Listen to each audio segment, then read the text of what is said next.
Friends, अशोकाइश में आपका स्वागत है। फ्रेंड्स, आज हम डिटेल एनालिसिस 2012 का पेपर देखने जा रहे हैं। तो आप लोग पहले से भी हमसे जुड़े हुए हैं, कुछ बच्चे जो है पहले से हमसे जुड़े हुए थे, तो उनको हमने 2011 का पेपर जो है डिटेल अच्छे से करा करके दिया था। ठीक है, अभी हमने बीच में 2011 के पेपर के बाद कुछ गैप किया। गैप करने का एक कारण था दोस्तों कि मेंटरशिप प्रोग्राम में हम बहुत ज़्यादा व्यस्त थे, अभी भी व्यस्त हैं, लेकिन कई लोग हमसे डिमांड कर रहे हैं, कमेंट कर रहे हैं कि सर ये सीरीज़ शुरू की थी फिर बंद कैसे, मतलब गैप क्यों कर दिया।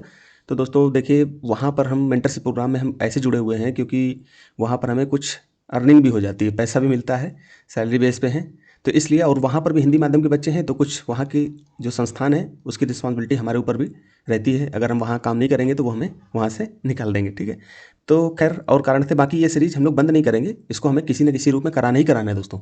और ये बहुत बेहतरीन सीरीज़ है, इसमें हम जो भी चीज़ आप पढ़ोगे, अब पेपर से पहले आपने इसको रिवीजन कर लिया, तो एक तो पहली बात तो ये आपका रिवीजन का काम करेगा। पहली बात तो ये आप एग्जाम से पहले जो है आप इसको पढ़ोगे तो ये एक रिवीजन का काम करेगा। ठीक है, आप जितनी भी चीज़ें साल भर पढ़े हो, आप एक किनारे करके पीवाईक्यू जब लगाओ तो सिर्फ इसको देख लो, बस पॉज करो, बस आप अपने मन से, जैसे ये पीवाईक्यू है दिया है, ठीक है, तो इसको पॉज करो, देखो, फिर उसके बाद जब मैं आगे जब कहानी बताऊंगा, मतलब इनका एक्सप्लेन करूंगा, इनके आंसर्स, उसको आप अच्छे से ध्यान से सुन लेना। ठीक है, और हमारी सीरीज़ का माध्यम, मतलब सीरीज़ का कारण उद्देश्य क्या था, तो हम लोग इसमें क्या बताते थे कि थीम बताते थे, आपको पता होगा। ठीक, इसके साथ साथ बेसिक नॉलेज, ठीक, basic knowledge, common sense, common sense बताते थे। ठीक है, इसके साथ साथ हम लोग एलिमिनेशन टेक्निक भी बताते थे इसी में। ठीक है, तो आपको पता होगा कि ये सारी चीज़ें हम बताते थे। इसके साथ ही साथ यूपीएससी की जो प्रश्नों की प्रकृति है, नेचर है उसका, वो भी हम बताते थे, पैटर्न बताते थे, तो नेचर बताते थे प्लस पैटर्न भी बताते थे। ठीक है, ये सब चीज़ें हम लोग रेगुलर आपको बताते आ रहे थे। इसके साथ साथ हमारे जो एक जो सीरीज़ थी, इसका एक तरीका ये था कि हम लोग इसमें जो है सिलेबस को भी बता रहे थे। तो मैंने आपसे एक चीज़ बोली थी कि 2011 के पेपर में ही हम अच्छे से सिलेबस को डिस्कस कर देंगे, फिर इसके बाद 2012 से नहीं करेंगे। उससे क्या होता है कि वीडियो क्या हो जाएगी, लंबी हो जाएगी। और एक बार जब शुरू से सीरीज लोग देख रहे होंगे तो सिलेबस को अच्छे से देख ही लिए होंगे। तो सिलेबस को बार बार डिस्कस करके वीडियो को लंबा नहीं करना है, क्योंकि अब समय बहुत कम है और आप लोगों को अच्छे से मेहनत भी करनी है, इसलिए ये चीज़ें जो है बार बार क्यों दोहराएं। जो नया बच्चा होगा उसको पीछे से देखना पड़ेगा। ठीक है, तो ये सीरीज ऐसी है कि आपको रेगुलर शुरू से देखना पड़ेगा, तभी आपको फायदा मिलेगा। ठीक है, तो और सारी बातें बीच बीच में हम चर्चा करते रहेंगे। तो सीधे चलते हैं हम लोग क्वेश्चन पे। तो आप लोग क्वेश्चन को पॉज करिए और पढ़िए। ठीक है, मैं मान के चलता हूँ कि आपने आंसर इसका दे दिया होगा। मैं पढ़ता हूँ, आप 2012 का ए सीरीज का पेपर हिस्ट्री का निकालिएगा। मतलब हिस्ट्री क्या है, उसमें तो अलग अलग कुछ रहता नहीं है। ओरिजिनल जो है यूपीएससी की वेबसाइट से 2012 का पेपर डाउनलोड कर लीजिए। हालांकि बहुत कट पट उसमें लगा हुआ है तो बहुत दिक्कत हुई इसको टाइप करने में। ठीक है, तो बड़ी मेहनत लगती है दोस्तों, इसीलिए समय लगता है। अब आप लोग सोचते हो कि हमारे पास बड़ी टीम है, टीम वगैरह हमारे पास नहीं है, केवल हम 2 लोग हैं, आपस में मिलकर ही काम करते हैं। ठीक, तो खैर अलग चीज़ें हैं। तो मैं इसको पढ़ता हूँ पहले। तो ए सीरीज का पेपर आप ले लेना। ठीक, प्राचीन काल के भारत में हुई वैज्ञानिक प्रगति। ठीक, वैज्ञानिक प्रगति के संदर्भ में निम्नलिखित में से कौन सा कथन सही है। तो पहले तो हम लोग इस प्रश्न को ये समझ के सॉल्व करते हैं कि हमें कुछ नहीं आता, जितना हमने पहले पढ़ा था हमने एक्स्ट्रा कुछ भी नहीं पढ़ा। क्योंकि देखिए, अंततः आप जो भी पढ़ के जाओगे, जब आप पढ़ के जितना भी जाओगे, आप 100% यूपीएससी जितना आपसे पूछना चाह रहा है उतना आप बिल्कुल कभी नहीं पढ़ के जाओगे। केवल आपको 50% ही चीज़ें, क्वेश्चन को सॉल्व करके चले आना है, आपका सिलेक्शन हो जाएगा। आपको 100% और पीएचडी करने की ज़रूरत नहीं है। ठीक, तो इस प्रश्न को करने से पहले आपको ये सोचना है कि जितना हमने अभी तक पढ़ा है उतने से ही प्रश्न करना है, ज़्यादा हवा नहीं मचाना है। ठीक है, तो इसको आराम से पढ़ो कि क्या क्या कॉमन सेंस से सोचो क्या क्या हो सकता है, फिर एलिमिनेशन लगाएंगे, कॉमन सेंस लगाएंगे, फिर बेसिक नॉलेज। तो आपका बेसिक नॉलेज जो होगा अभी तक आपने पढ़ा उसको लगाओ इसमें, प्लस कॉमन सेंस लगाओ कि कॉमन चीज़ क्या क्या हो सकती है, कॉमन व्यक्ति क्या क्या सोच सकता है, तो उस समय एग्जामिनेशन हॉल में आप क्या सोच सको, फिर उसके बाद एलिमिनेशन लगाओ, तब ये चीज़ें समझ में आ जाएंगी। फिर इन्हीं में से हम लोग थीम जोड़ लेंगे कि ये थीम जैसे जैन धर्म, बौद्ध धर्म हमेशा रिपीट करता है, तो उसके प्रश्न आपको दिखाऊंगा भी। ठीक है, और एक चीज़ हमने यहाँ पर और करी है, क्वेश्चन को मैं अभी कर देता हूँ, दिखा दूंगा आपको। कुछ बातें मैं यहाँ पर बता देता हूँ कि जैसे हमने कहा था कि तुलना करने के लिए कि 2023, 24 और 25 के प्रश्नों से तुलना करेंगे। जैसे कि जैन धर्म, मान लो कि ये प्रश्न है। ठीक है, प्राचीन काल में भारत में वैज्ञानिक प्रगति के संदर्भ में कौन सा कथन सही है। तो हम लोग इसी प्रश्न को 2023-24 में इस तरह के कोई प्रश्न पूछे गए क्या, तो अगर पूछे गए होंगे तो हम लगा देते हैं। लेकिन खोजने में क्या हो रहा था कि दोस्तों समस्या हो रही है हमें, तो हम जहाँ जहाँ हमको आसानी से क्वेश्चन मिल पा रहे हैं वहाँ पर हम लगाए दे रहे हैं। मतलब डायरेक्ट क्वेश्चन जहाँ पर मिल रहे हैं, जहाँ पर इनडायरेक्ट किसी तरीके से लिंक करके मिल रहा है उसको हम नहीं लगा रहे हैं, क्योंकि उसमें एक तो समय लगता है, और प्लस दूसरी बात ये होता है कि हम लोग आगे 2023-24-25 का पेपर बहुत जल्दी इसको, क्योंकि ये सीरीज बहुत तीव्र गति से अब खत्म करनी है हमको, तो इसको जो हम पूरा करेंगे तो इसके लिए हमको क्या करना पड़ेगा कि 2023-24-25 का पेपर तो हम लगाएंगे, तो वहाँ पर ही हो जाएगा। ठीक है, तो ये चीज़ एक मुख्य बात थी, इसलिए मैंने बीच सामने पहले बताना भूल गया था, तो मैंने सोचा कि इसको आगे बता देता हूँ। तो इसमें क्या कॉमन सेंस सोचो क्या हो सकता है, बेसिक नॉलेज लगाओ, कॉमन सेंस सोचो कि क्या हो सकता है। तो हम ये सोचेंगे कि प्रथम सदी ईस्वी में विभिन्न प्रकार के विशिष्ट शल्य औजारों का उपयोग आम था। ठीक है, मान सकते हैं कि शल्य, जहाँ पर न समझ में आए वहाँ पर इंग्लिश वर्जन भी देख लेना। ठीक है, शल्य औजारों का उपयोग आम हो सकता है। ठीक है, तीसरी सदी ईस्वी के आरंभ में मानव शरीर के आंतरिक अंगों का प्रत्यारोपण शुरू हो चुका था। देखिए यहाँ पर क्या है, अब यहाँ पर आपको फिर यूपीएससी खेल करता है। अब आप सोचोगे अंग प्रत्यारोपण तो आधुनिक तकनीक है, ये पहले तो होती नहीं थे। दो को तो आप बिल्कुल कॉमन सेंस से एलिमिनेशन से काटने की कोशिश किए, दो काटो, आपने काट दिया दो से तो ए कटा डी कटा। ठीक, ऐसे यूपीएससी देगा, ये किसी कोचिंग इंस्टीट्यूट की टेस्ट सीरीज में नहीं मिलेगी ये चीज़ें। ठीक है, तो दो को जैसे आपने काटा, या तो बी होगा या तो सी होगा। आप तुक्का भी मार दोगे तो चल जाएगा आपका, लेकिन हमको तुक्का नहीं मारना है। अब देखो कि पहली चीज़ सही थी तो पहला आपका सही है। ठीक, अब तीन, अब जैसे आपने दो को काटा, पहला आपने बिल्कुल सही मान लिया था तो पहले के आधार पर आपने सी मारा, सही हो गया। सिंपल कि हो सकता है भाई प्रथम सदी ईस्वी में विभिन्न प्रकार के विशिष्ट शल्य औजारों का उपयोग हुआ ही होगा, सर्जिकल जो यूज के लिए होती थी, हो ही सकता है। ये तो इसमें तो कॉमन सेंस अप्लाई कर सकते हो ना कि हाँ हो, तो पहले शल्य चिकित्सा आज से नहीं चल रही, बहुत पहले से चल रही है, तो प्रथम सदी की बात कर रहा है तो हो सकता है। सब देखिए संभावनाएं हो सकती, सब कुछ आप 100% पढ़ के नहीं जा पाओगे। खैर ज़्यादा समय ने, ये तो पक्का आपको पता होगा अंगों का प्रत्यारोपण पहले क्या होता था क्या, ऐसी कोई तक, ये तो आधुनिक तकनीक है, आज भी ये पूर्णतः सफल नहीं हो पा रही है। इसका भी पता है कि ये तो उस समय जब तकनीकी इतनी हाई फाई नहीं थी तब कैसे हो सकता था। ठीक, फिर इसके बाद तीसरा देखो, 5वीं सदी ईस्वी के में कोण के ज्या का सिद्धांत, इसको इंग्लिश में पढ़ लो, साइन ऑफ एन एंगल। ये तो आपको पता ही होगा कि ये तो आप जो है 5वीं सदी के आसपास स्टार्ट किया गया था। ठीक है, 400 कुछ ईस्वी में। 7वीं सदी के ईस्वी में चक्रीय चतुर्भुज का सिद्धांत, अब ये हमें नहीं पता था, लेकिन हमने तीसरे को सही मान लिया, पहले को सही मान लिया, इस आधार पर हमने सी को मार दिया था, तो इसको भी हमने यहाँ पर पढ़ लिया। आगे आगे इसके बारे में और पढ़ लेते हैं। अब इससे संबंधित देखिए, अब आपने इतना जान लिया, कॉमन सेंस से इसको प्रैक्टिस भी कर लिया। अब आगे 2026 में जब ये प्रश्न आएगा तो डायरेक्ट सेम प्रश्न तो आएगा नहीं, कोई स्टेट पीसीएस तो है नहीं। अब तो स्टेट पीसीएस भी दोबारा इस तरह के प्रश्न नहीं पूछते हैं। अगर दोबारा इस तरह के प्रश्न आते हैं तो सेम टू सेम नहीं पूछेगा यूपीएससी, लेकिन इनसे कुछ कथन उठा के रख देगा। मान लो यही दूसरा कथन को ही उठा के रख देगा किसी ऑप्शन में, मान लो एक प्रश्न बनाया इस तरह का और उसके नीचे जो है मान लो ये प्रश्न है, इसमें कथन में एक रख देगा। यह हो सकता है कि इसी को उठा करके प्रश्न बना दे, प्रश्न रख दे। ठीक है, तो इस तरह यूपीएससी फेरबदल करता रहता है। हमने तो कई सालों के पेपर देखे हैं। ठीक है, 1979 से पेपर देखा, तो यूपीएससी जब से प्रीलिम्स एग्जाम करा रहा है तब से हम इसको देख रहे हैं। ठीक है, वो इंग्लिश में है इसलिए मैं हिंदी में आपको प्रोवाइड नहीं करा पा रहा। कई बच्चे कह रहे थे कि सर इसकी जो है पीडीएफ दे दीजिए 1979 से। इंग्लिश में चाहिए तो दोस्तों मैं दे देता हूँ, मुझे कोई दिक्कत नहीं है। वो हिंदी में है, हमने ट्रांसलेट कराने की कोशिश करी कि इसको हिंदी में ट्रांसलेट करा के आपको उपलब्ध करा दें, लेकिन वो हिंदी मिल नहीं रही और हिंदी ट्रांसलेट करने में बड़ी दिक्कत हो रही है। तो थोड़ा सा हमारे पास बड़ी टीम हो जाने दो, हम सब कुछ आपको फ्री ऑफ कॉस्ट ही उपलब्ध कराएंगे। खैर इसके बारे में पढ़ लेते हैं, ज़्यादा समय आप लोगों का व्यर्थ नहीं करते, इसमें पढ़ते हैं। इसमें सी विकल्प है, आपको पता है 1 2 1 3 4 है, 2 नहीं सही होगा। प्राचीन काल में शल्य चिकित्सा उपकरणों का प्रयोग प्रथम सदी ईस्वी तक आम था। ठीक है, बिल्कुल नॉर्मल था, ये तो पहले से चली आ रही थी। 5वीं सदी में साइन कोण की ज्या सिद्धांत का ज्ञात हुआ, सिद्धांत ज्ञात हुआ। 7वीं सदी में चक्री चतुर्भुज सिद्धांत का ज्ञात हुआ। ठीक है, अब स्पेशल इसके अंदर जा करके हम नहीं पढ़ेंगे, केवल इनको थोड़ा सा फैक्ट है, इनको पढ़ी याद ही कर लो। लेकिन तीसरी सदी ईस्वी में, सती कहीं पर लिखा सदी, ठीक है, इसमें मानव अंगों का प्रत्यारोपण शुरू होने का प्रमाण नहीं है। ठीक है, ये तो आधुनिक तकनीकी है। अब प्रथम सदी ईस्वी में शल्य औजारों का प्रयोग, ये क्यों सही है, तो हमारी एक संहिता है सुश्रुत संहिता, ये याद रखना। मान लो कि यूपीएससी अगली बार पूछ लेगा कि शल्य औजारों का प्रयोग किस संहिता में उसका उल्लेख है। ठीक है, अगली बार रख देगा, इसी बात को रख देगा यहाँ पर, इसको उठा करके इतना, और यहाँ क्वेश्चन बना देगा, इसको लिख देगा, फिर नीचे लिख देगा सुश्रुत संहिता, इसी तरीके से कुछ और रख देगा। ठीक है, और ऑप्शन रख देगा, तो ये आपको पता होना चाहिए। तो 1 नंबर का प्रश्न आपका यहाँ से बन गया। ऐसे ही पूछता है, नॉर्मल ही पूछता है, हाँ कोई स्पेशल जा करके नहीं घुस करके पूछता है दोस्तों, ये याद रखना। ठीक है, तो लगभग ईसा पूर्व पहली सदी, सदी मान लेना ये सती कहीं पर, क्योंकि टाइप करने में हमें दिक्कत हुई है, से ईसा की प्रथम सदी तक 100 से अधिक शल्य औजारों का वर्णन मिलता है। याद करने की जरूरत नहीं, बस आप इतना याद करोगे सुश्रुत संहिता में। ठीक, इन औजारों का प्रयोग नेत्र शल्य क्रिया, प्रसव और अन्य चिकित्सा प्रक्रियाओं में होता था। ठीक है, ऑपरेशन वगैरह करने में आपको पता है, प्रसव के दौरान भी होता था, पहले महिलाएं ही करती थी, आपको पता ही है। हम लोग जब पैदा हुए, हमारे पैदा होने से पूर्व ही जो है ये सब चलता रहा, हम लोग तो घर में ही पैदा हुए हैं।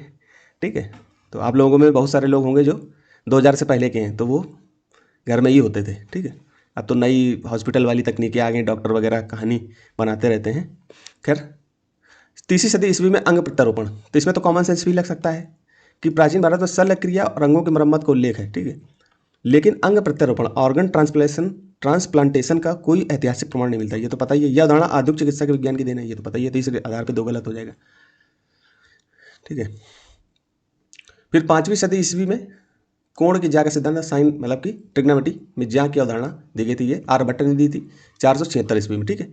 उन्होंने कोणों की ज्या की सारणी को प्रस्तुत किया। तो आर्यभट्ट के बारे में आपको याद कर लेना कि अगली बार यूपीएससी रखेगा, मान लो 4 ऑप्शन रख देगा तो एक ऑप्शन आप याद कर लो कि आर्यभट्ट ने 5वीं सदी में क्या दिया था, साइन ऑफ त्रिकोणमिति का ऐसा है, ठीक है, साइन ऑफ त्रिकोणमिति, ठीक है, ये त्रिकोणमिति में जय का अवधारणा दी थी, ठीक है। 7वीं सदी ईस्वी में चक्रीय चतुर्भुज का सिद्धांत, भास्कर और ब्रह्मगुप्त ने ज्यामिति में चक्रीय चतुर्भुज साइक्लिक क्वाड्रिलेटरल का सिद्धांत दिया, ठीक। ब्रह्मपुत्र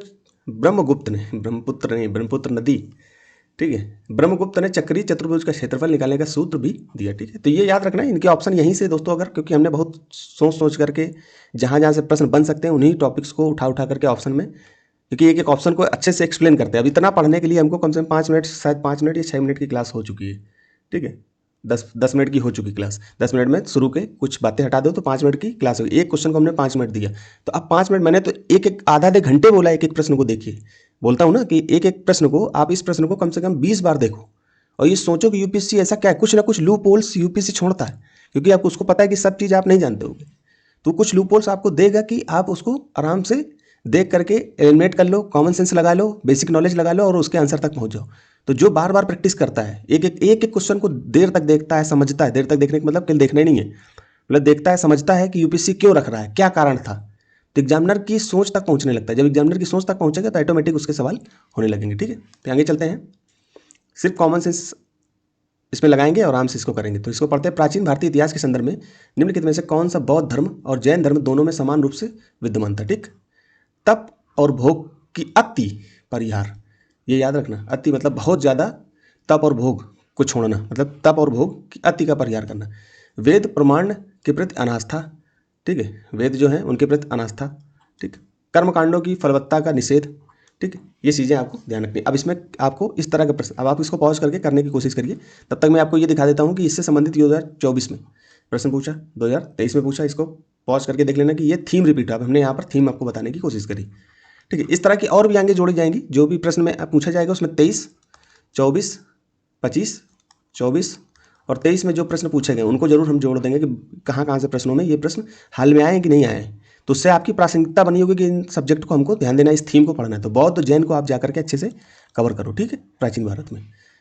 बाकी मेरा डेली टारगेट जो आपको देता हूँ वो उसको मत छोड़ना, उसको जरूर करते रहना, क्योंकि वो आपके लिए रामबाण है। अगर उसको आप करते रहोगे, ये चीज़ें भी करते रहोगे, तो आपका आराम से प्रीलिम्स क्लियर हो जाएगा। फिर 2023 में देखिए ये पूछ लिया, स्तूप की संकल्पना जो बौद्ध की है आपको पता ही है। फिर ये जैन धर्म से पूछ लिया। तो ये प्रश्न बहुत ज़्यादा पूछे जाते हैं। आप सीधे सोच लो कि 2 प्रश्न 3 प्रश्न आपके 23 में पूछे जा रहे हैं, 24 में 2-3 प्रश्न पूछे जा रहे हैं, तो ये सिंपल प्रश्न नहीं है, ठीक है। अब यहाँ देखिए, अब इस प्रश्न को कॉमन सेंस से करने की कोशिश करो, ठीक है। अब आपको पता है कि जो बौद्ध धर्म था, जैन धर्म था, वेद को नहीं मानता था, ठीक है। तो ये वेद के प्रति अनास्था थी, ठीक है। तो 2 तो बिल्कुल सही होगा। तो 2 जहाँ जहाँ है उसको मानो कि बी सही हो सकता है या डी सही हो सकता है, ए गलत सी गलत, ठीक है। अब आप इसको तुक्का भी मार दोगे तो संभावना 50% सही होने की, ठीक है। फिर आप ये देखो कि कर्मकांडों की फलवत्ता या प्रभावकारिता का निषेध, ये तो बिल्कुल बात है, कर्मकांडों का निषेध करते थे जैन धर्म और बौद्ध धर्म, तो इसमें दोनों में है, 2-3 दोनों सही है। अब तप और भोग की अति परिहार, तप और भोग, ठीक है, इसका जो है परिहार करना था, ये बात तो बिल्कुल सही है। लेकिन जो जैन धर्म था वो बिल्कुल मना करता था कि तप और जो भोग है बिल्कुल नहीं होना चाहिए। लेकिन जो बौद्ध धर्म था वो थोड़ा सा मध्यम मार्ग को भी अपनाता था। वो कहता था थोड़ा बहुत जरूरी भी है, मतलब थोड़ा बहुत अगर हो जाए तो कोई दिक्कत नहीं, बिल्कुल रिजिड नहीं होना है। जैन धर्म में थोड़ा सा रिजिड पाने, इसलिए आप देखते हो कि आज जो है बौद्ध धर्म पूरे विश्व में व्याप्त है, लेकिन जैन धर्म कहीं ना कहीं सिमट कर रह गया है, ठीक है। तो खैर वो धार्मिक मामला है, हम उसमें अंदर नहीं जाएंगे, लेकिन कहीं ना कहीं ये हमको देखने को मिलता है कि बहुत ज़्यादा रिजिड है। मतलब शाम को 6 बजे के बाद, अंधेरा होने के बाद खाना नहीं खाना है, ठीक है, नाक में पट्टी बांध के रखना है, जिससे क्या हो कि कोई भी सांस के द्वारा भी कोई जीव अंदर न चला जाए। तो उनकी वो जो, हालांकि उनका कहना किस तरह से सही था, वो अपने धर्म के हिसाब से उन चीज़ों को मान रहे थे, सही कर रहे थे, वो अलग चीज़ है। लेकिन हम लोग अपने स्तर से देखते हैं कि इतना कौन पालन कर पाएगा। जब इतने नियम होंगे तो कहीं ना कहीं लोग इसको अनुपालन, इस धर्म को अपनाने में कहीं ना कहीं पीछे जाएंगे। तो तप और भोग की अति परिहार, तो जैन धर्म में तो था, अति परिहार के लिए तो था, लेकिन बौद्ध धर्म में थोड़ा सा था कि करो, लेकिन थोड़ा सा मध्यम मार्ग का अनुपालन करना है। तो खैर ये एक को हम गलत मानेंगे, तो जैसे एक को गलत माना तो आप जो है बी सही हो जाएगा आपका। आगे चलते हैं हम।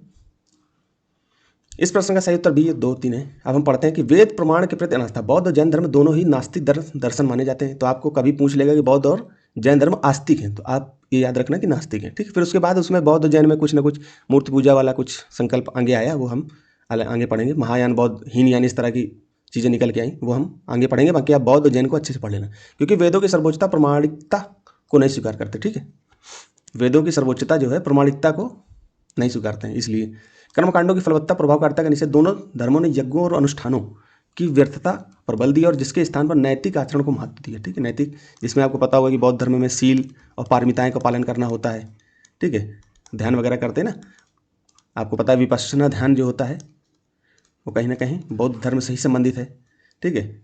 और भी बहुत सारी चीज़ें हैं और हम कभी इस पर ध्यान पे हम चर्चा करेंगे, क्योंकि मैं ध्यान इधर पिछले 1.5-2 साल 3 साल से कर रहा हूँ, तो मुझे इसके विषय में बहुत सारी चीज़ें पता चली हैं और ध्यान से बहुत आनंद भी मिलता है दोस्तों। आपको भी मैं सलाह दूंगा कि जो बहुत ज़्यादा पढ़ाई करते हैं दोस्तों, तो उनको 1 घंटे 30 मिनट तो आपको ध्यान करना ही चाहिए डेली। अगर आपने ध्यान करना स्टार्ट कर दिया तो कहीं ना कहीं आपका बॉडी और माइंड में तारतम्यता आ जाएगी कि जब आप कोई भी काम करोगे तो आप बिल्कुल ध्यान से चीज़ों को करोगे और चीज़ें जितनी देर पढ़ोगे उतनी देर मन लगा के पढ़ोगे, ठीक। तो कभी हम ध्यान पे अलग वीडियो बना के आपको बताएंगे कि जो बच्चे पेपर से पहले ही बना दूंगा कि पेपर से पहले आप अगर इसको करोगे तो कहीं ना कहीं आपको तनाव नहीं होगा। जैसे ही तनाव कम होगा तो ऑटोमेटिक आपका परफॉर्मेंस क्या हो जाएगा, तनाव कम होगा तो परफॉर्मेंस क्या हो जाएगा, बढ़ जाएगा, ठीक। तो ये चीज़ें हम कभी चर्चा करेंगे। तप और भोग की अति व्यवहार, यह केवल बौद्ध धर्म की विशेषता थी, ठीक है।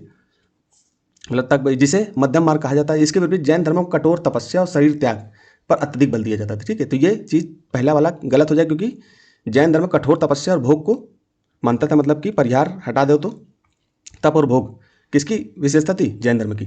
जब परिहार मतलब इसको हटा देना, अवॉइड कर देना, ये बौद्ध धर्म का था, ठीक है। फिर आगे पढ़ते हैं। बौद्ध और जैन धर्म के बीच अहिंसा और अन्य प्रमुख समानताओं का विवरण नीचे दिया गया है। अहिंसा में अंतर आपको पता है, दोनों धर्मों में ये समान था कि दोनों धर्म अहिंसा को अपना आधार मानते हैं, लेकिन उनके दृष्टिकोण में समान स्पष्ट अंतर दिखाई देता है। जैन धर्म तो आपका कठोर है, इसी चीज़ को तो हम बोल रहे हैं कि इसमें जो है थोड़ा सा क्या है, तप और भोग, मतलब कठिन तपस्या करनी होती है, भोग पर नियंत्रण रखना होता है। लेकिन बौद्ध धर्म में थोड़ा सा सरलता है, इसलिए पहला ऑप्शन बौद्ध के हिसाब से तो पहला ऑप्शन सही हो जाएगा। फिर से देख लो, ठीक है। अगर यहाँ पर केवल क्या कर देता, एक धर्म के बारे में बोल देता, बुद्ध के बारे में, तो ये सही हो जाता। लेकिन यहाँ पर जैन के बारे में ये गलत हो जाएगा ये कथन, ठीक है। हो सकता है कुछ बच्चों को समझ में ना आ रहा हो, इसलिए मैंने उसको फिर से दिखा दिया। तो यहाँ पर जैन धर्म में इसमें अहिंसा का पालन अत्यंत कठोरता से किया जाता है। आपको पता है कि नाक में पट्टी बांधना, ठीक है, और बहुत सारी चीज़ें आगे देखते हैं। जैन दर्शन के अनुसार न केवल मनुष्यों और जानवरों में बल्कि पौधों, पत्थरों, जल में भी जीव होता है। इसलिए जैन मुनि नंगे पैर चलते हैं और मुंह पर पट्टी बांधते हैं ताकि अनजाने में भी किसी सूक्ष्म जीव की हत्या ना हो, ठीक है। तो ये रिजिड आपको पता है कि बहुत ज़्यादा कठोरता अगर आ गई तो कहीं ना कहीं लोग इसको इतना व्यक्ति कर नहीं पाएगा। जब कर नहीं पाएगा तो ऐसे धर्म में जाने से थोड़ा सा बचेगा, लेकिन जाने वाले जाते ही हैं। बाकी और भी चीज़ें अच्छाइयाँ, ऐसा नहीं है कि जैन धर्म पूरी तरह से ही, ठीक। खैर आगे चलते हैं। बौद्ध धर्म व्यवहारिक, यहाँ अहिंसा एक नैतिक सिद्धांत है। बौद्ध धर्म मध्यम मार्ग का समर्थक है, इसलिए उनकी अहिंसा जैन धर्म की तुलना में अधिक उदार और व्यवहारिक है, ठीक है। प्रमुख समानताएं, अहिंसा के अलावा दोनों धर्मों में निम्नलिखित बिंदु में समान रूप से पाए जाते हैं। कौन कौन से, जैसे ईश्वर के अस्तित्व का मौन, मतलब दोनों ईश्वर के अस्तित्व पर मौन है। दोनों धर्मों ने सृष्टि के रचयिता के रूप में ईश्वर के विचार को स्वीकार नहीं किया, उन्होंने बोला कि ईश्वर नहीं है, ठीक है। वर्ण व्यवस्था का विरोध, इसीलिए वर्ण व्यवस्था आपको पता है कि हिंदू धर्म जो ब्राह्मण धर्म था उससे बहुत सारे लोग निकल करके, जो दलित समाज के थे और नीचे तबके के थे लोग, वो निकल के क्या बौद्ध धर्म को अपनाने लगे। तो उसका कारण यही था कि वर्ण व्यवस्था वहाँ पर नहीं थी। तो वर्ण व्यवस्था के विरोध दोनों ने तत्कालीन ब्राह्मणवादी जाति और वर्ण व्यवस्था की आलोचना की और सभी के लिए मोक्ष के द्वार खोले, ठीक है। पुनर्जन्म और कर्म, इन दोनों को तो मानते थे, ठीक है। ध्यान, आप जब आप गहरे ध्यान में चले जाते हो ना, तो बोलते हैं कि आपको पीछे की धर्मों की बातें भी कहीं ना कहीं पता चलती है। वो कहाँ तक सत्य है, कहाँ तक सत्य नहीं है, वहाँ हम नहीं जाएंगे, लेकिन कहीं ना कहीं पुनर्जन्म और कर्म के सिद्धांतों की, आपने जो कर्म पहले किए हैं उन कर्मों को तो आपको, अगर हमारा जन्म हुआ है तो कहीं ना कहीं उन कर्मों की अनुसार ही आपका जन्म हुआ, ठीक है। तो दोनों धर्म कर्म के सिद्धांत और पुनर्जन्म में विश्वास करते हैं। उनके अनुसार, मतलब जैन और बौद्ध धर्म, उनके अनुसार व्यक्ति का वर्तमान जीवन उसके पिछले कर्मों का फल है, ठीक है। ये चीज़ हम लोग ध्यान करते हैं तो कहीं ना कहीं ये सुनते रहते हैं ये चीज़ें। निर्वाण और मोक्ष, दोनों का अंतिम लक्ष्य जन्म और मृत्यु के चक्र से मुक्ति प्राप्त करना है। तो बौद्ध, जब आप सिद्धार्थ के बारे में पढ़ोगे, बुद्ध के बारे में पढ़ोगे, तो सिद्धार्थ नहीं, कायदे से बुद्ध कहेंगे, क्योंकि सिद्धार्थ बदल चुके थे किसमें, बुद्ध में। भगवान बुद्ध के बारे में जब आप पढ़ोगे तो आपको ये चीज़ समझ में आ जाएगी कि वो जब, मतलब उनको जब ज्ञान की प्राप्ति हुई बोधि वृक्ष के नीचे, तो उनको पिछले कई जन्मों की बातें समझ में आने लगी, दिखने लगी थी। अब ये मैंने, मतलब जो बुक्स में लिखा है वही मैं पढ़ के आपको बता रहा हूँ। अब कहाँ तक सही है, कहाँ तक नहीं सही है, वो अलग चीज़ है, लेकिन ये इसीलिए उन्होंने निर्वाण और मोक्ष दोनों का अंतिम लक्ष्य जन्म था और जन्म और मृत्यु के जो चक्र है इससे मुक्ति प्राप्त करना था कि बार बार धर्म और मतलब जन्म और मृत्यु न लेना पड़े। ठीक है। लोक भाषा का प्रयोग आपको पता होगा कि जो हमारे वैदिक धर्म थे वहाँ पर संस्कृत भाषा वगैरह का प्रयोग होता था, लेकिन जब लोक भाषा मतलब बुद्ध और जैन में सामान्य जो आम भाषा जैसे आजकल की भाषा सामान्य है, इस तरह उस समय पाली और प्राकृत भाषा चलती थी। तो पाली और प्राकृत भाषा में ही वो उपदेश देते थे जिससे आम जनता को भी ये चीज़ें समझ में आने लगे। तो ये कहीं ना कहीं कथन डाल देंगे दोस्तों कि बौद्ध और जैन धर्म के विषय में निम्नलिखित कथनों पर विचार कीजिए। तो पहली डाल देंगे ईश्वर के अस्तित्व प्रमाण, वर्ण व्यवस्था का विरोध, पुनर्जन्म और कर्म, निर्वाण और मोक्ष, लोक भाषा का प्रयोग। इस तरह से निम्नलिखित कथनों पर विचार कीजिए। 1 2 3 4 सही, 1 2 3 इस तरह से कथन डाल करके प्रश्न कह देते थे। यही से सिंपल प्रश्न आते हैं दोस्तों। लेकिन हम लोग क्या होता है कि पता नहीं लोक भाषा का प्रयोग था कि नहीं था। बुद्ध थे, बहुत बड़े व्यक्ति थे, उनको ज्ञान प्राप्त हो गया तो वो संस्कृत भाषा में उपदेश देने लगे। तो ये चीज़ याद रखना। ठीक है। तो उपदेश देने के लिए दोनों ने संस्कृत के बजाय आम जनमानस की भाषा पाली और प्राकृत को अपनाया। ठीक है, ये याद रखना। अब आगे चलते हैं हम लोग। नागर, द्रविड़ और बेसर ये क्या थे? ये तो सिंपल है बच्चों जैसा है। उस समय सरल सरल सवाल पूछा गया था। खैर उस समय की प्रकृति के आधार पर ये कठिन सवाल में ही माना जाता था इतना, क्योंकि आजकल तो सोशल मीडिया तो हम लोगों को सब चीज़ पता चल जाती है। तो इसमें पढ़ते हैं, पॉज करके आप इसको आंसर दीजिए इसका। ठीक है, मैं मान के चलता हूँ कि आपने आंसर कमेंट में दिया होगा। दोस्तों देखिए, आप लोग कमेंट में जब नहीं बोलोगे, टेलीग्राम में हमसे नहीं जुड़ोगे, तो आप इस सीरीज़ का लाभ बहुत ज़्यादा नहीं ले पाओगे। और जब मैं देखता हूँ कि मुझे जो है आप लोग जो है ज़्यादा प्रोत्साहित नहीं करते हो, देखते नहीं हो, तो फिर मेरा भी मनोबल डूब नीचे आ जाता है कि मैं फिर मेहनत ही क्यों करूँ। जहाँ पर मेरे पास वहाँ पर 500 बच्चे हैं मेंटरशिप में, तो मैं वहाँ पर काम करूँगा, उनमें से 2-3 भी निकल गए तो कहीं ना कहीं ये यूट्यूब तो मेरा चल ही जाएगा। ठीक है, तो खैर अलग चीज़ है। भारतीय उपमहाद्वीप के 3 मुख्य जाति समूह, 3 मुख्य भाषा वर्ग जिनमें भारत की भाषाओं को विभक्त किया गया। भारतीय मंदिर वास्तुकला की 3 शैलियाँ, तो आपको पता है, इनमें से बताओ। ये तो सिंपल सा सवाल है, तो शीशा ही हो जाएगा। आगे पढ़ते हैं। इसमें 3 शैलियाँ थी। नागर शैली, आपको वो तो खैर लिखा ही हुआ है तो हम बताएंगे नहीं। नागर, द्रविड़ और बेसर कर लेना। बेसर प्राचीन भारत में विकसित मंदिर निर्माण की 3 प्रमुख स्थापत्य शैलियाँ हैं। नागर शैली मुख्य रूप से उत्तर भारत, हिमालय से विंध्य क्षेत्र। आगे चित्र में आपको दिखाता हूँ। हिमालय से विंध्य क्षेत्र, ये हिमालय आपका ये, और विंध्य क्षेत्र ये वाला क्षेत्र जो है ये आपका क्या है, नागर शैली का क्षेत्र है। ठीक है। फिर आप जाओगे तो आपका जो कृष्णा नदी है, ये क्षेत्र कृष्णा नदी के क्षेत्र नीचे वाला क्षेत्र आपका द्रविड़ शैली का है। ठीक है। और बीच में आपका क्षेत्र ये बेसर शैली का। लेकिन कुछ संस्कृतियाँ, कुछ मंदिर आपको दोनों क्षेत्र में बेसर के भी दिखाई देंगे, यहाँ भी दिखाई देंगे। ठीक, तो अलग चीज़ है। तो नागर शैली यह मुख्य रूप से उत्तर भारत, हिमालय से विंध्य क्षेत्र में प्रचलित है। इसकी मुख्य पहचान इसका शिखर शंक्वाकार होता था। मीनार आप देखोगे, आप उत्तर भारत के जो बच्चे होंगे तो उनको दिख ही रहा होगा कि मंदिर जो हमारे बनते थे, मान लो ये जो है ये है, और इसमें सीढ़ियाँ बनी हुई हैं, इस तरह से चढ़ के जाना पड़ता था। यहाँ पर जो है मंदिर होता था, और मंदिर में ऊपर जो है ऐसे गुम्बद टाइप का बना होता था, या फिर ऐसा होता था ऊपर कलश वगैरह रखा जाता था, और ऊपर इसी तरह के झंडे वगैरह भी लगाए जाते थे, आपको पता होगा। ठीक है, तो शंक्वाकार मीनार होती थी। ठीक है, शंखों के आकार की, गोल टाइप की। फिर द्रविड़ शैली यह दक्षिण भारत, कृष्णा नदी से कन्याकुमारी तक में विकसित हुई। इसमें पिरामिड नुमा ऊंचे विमान, आपको मीनाक्षी मंदिर वगैरह देखोगे ना, तो उसमें आपको पिरामिड नुमा ये आपकी विमान है, ये पिरामिड नुमा होगी। ठीक है। भव प्रवेश द्वार जिन्हें गोपुरम, इनके बाहर जो है प्रवेश द्वार भी गोपुरम मतलब बड़े बड़े प्रवेश द्वार होता है। प्रमुख विशेषताएं थी। बेसर शैली यह मिश्रित शैली है जिनमें नागर और द्रविड़ दोनों शैलियों के तत्वों का समावेश। यह मुख्य रूप से विंध्य और कृष्णा नदी के बीच दक्कन जैसे चालुक्य मंदिर में दिखाई देते हैं। ठीक है, ये बीच वाला क्षेत्र, ये दक्कन प्लेटू ये दिया है ना, दक्कन प्लेटू, इन क्षेत्रों में चालुक्य नरेशों का क्षेत्र मान लो। ठीक है, चालुक्य मंदिर जिनको बोल दिया जाता है। तो हम लोग अब देखिए ये इंपॉर्टेंट है, तो हम थोड़ा सा इसके बारे में एक्स्ट्रा पढ़ते हैं। बाकी आप अपने स्तर से कोई बुक नितिन सिंघानिया सर की पुस्तक जो बच्चे पढ़ रहे हैं वो पढ़ लें, बाकी एनसीईआरटी मेरे हिसाब से और विजन के नोट्स पढ़ लो, या किसी कोचिंग के नोट्स पढ़ लो। मैंने जो है बुक लिस्ट दे रखी है। अब जो 2026 में दे रहा है वो बुक लिस्ट फॉलो ना करे, सुन लो, क्योंकि होगा क्या कि अब आप पढ़ने बैठोगे तो पेपर निकलने वाला नहीं है, और पेपर में चकरिया गिर जाओगे। ठीक है, इसलिए जो है सिंपल जो पहले से पढ़ रहे हो उन्हीं को पढ़ो। ठीक है, तो मंदिर की नागर शैली उत्तर भारत में 5वीं सदी, ठीक है, मतलब 400 ईस्वी के आसपास के बाद विकसित एक प्रमुख मंदिर वास्तुकला, जो ऊंचे पत्थर के चबूतरे, गर्भगृह के ऊपर वक्र रेखी शिखर और आंवला कलश शिखर के ऊपर की विशेषताओं के लिए जानी जाती है। अभी नीचे दिखाऊंगा चित्र। ठीक है, पहले पढ़ लेते हैं अच्छे से, फिर चित्र देखेंगे। यह 8वीं और 13वीं शताब्दी में अपने चरम पर थी। ठीक है, जिसमें द्रविड़ शैली की तरफ बड़ी 4 दीवारी का भाव था, मतलब 4 दीवारी मतलब पहाड़ की तरफ जो दीवार नहीं होती थी। ठीक, और दक्षिण की जो द्रविड़ शैली थी उसमें होती थी। यह मुख्य रूप से हिमालय से विंध्य तक फैली थी। बाद में फिर आपको 4 दीवारी भी दिखने लगेंगी मंदिर में चारों ओर, क्योंकि अंदर जो है मूर्ति में सोना चांदी और घंटे लगे होते थे। धीरे धीरे लोग चोरी करने लगे। ठीक है, तो फिर धीरे धीरे इनमें कहीं ना कहीं वो चीज़ें आ गई। नागर शैली की विशेषताएं, आधार और योजना, मंदिर से ऊंचे चबूतरे, जगती जिसको हम जगती बोलते हैं, ऊंचे चबूतरे जो होते हैं ना, मतलब ऐसे ये है तो ऊंचा ये सीढ़ी है, तो ये ऊंचे चबूतरे इनको जगती बोलते हैं। पर निर्मित होते हैं जिन तक सीढ़ियों से पहुंचा जाता है। मुख्य योजना वर्गाकार होती है जिसमें कोनों पर वक्रता होती थी। ठीक, कोनों पर वक्रता अभी हम देखेंगे। शिखर या नागर शैली की सबसे प्रमुख विशेषता है जो गर्भगृह के ऊपर सबसे ऊंचा वक्र रेखी टावर होता है। आंवला और कलश, शिखर के शीर्ष पर आंवला धारीदार गोलाकार पत्थर और इसके ऊपर कलश स्थित होता था। ठीक है।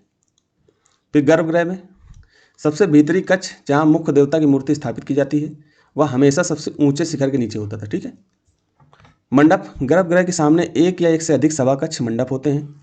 परिक्रमा पथ, गर्भगृह के चारों ओर ढका हुआ प्रदक्षिणा पथ होता था। ठीक, ये चीज़ें आप अच्छे से पढ़ लेना अलग से जा करके, क्योंकि यहाँ पर सारी चीज़ें बहुत डीप में जा करके हम नहीं पढ़ा सकते, क्योंकि ये क्वेश्चन को हमको कराने हैं, तो इसलिए बहुत सारी चीज़ें यहीं पर जो चीज़ें काम की हैं, हालांकि इससे भी आपका रिवीजन कहीं ना कहीं बहुत ज़्यादा हो जाएगा।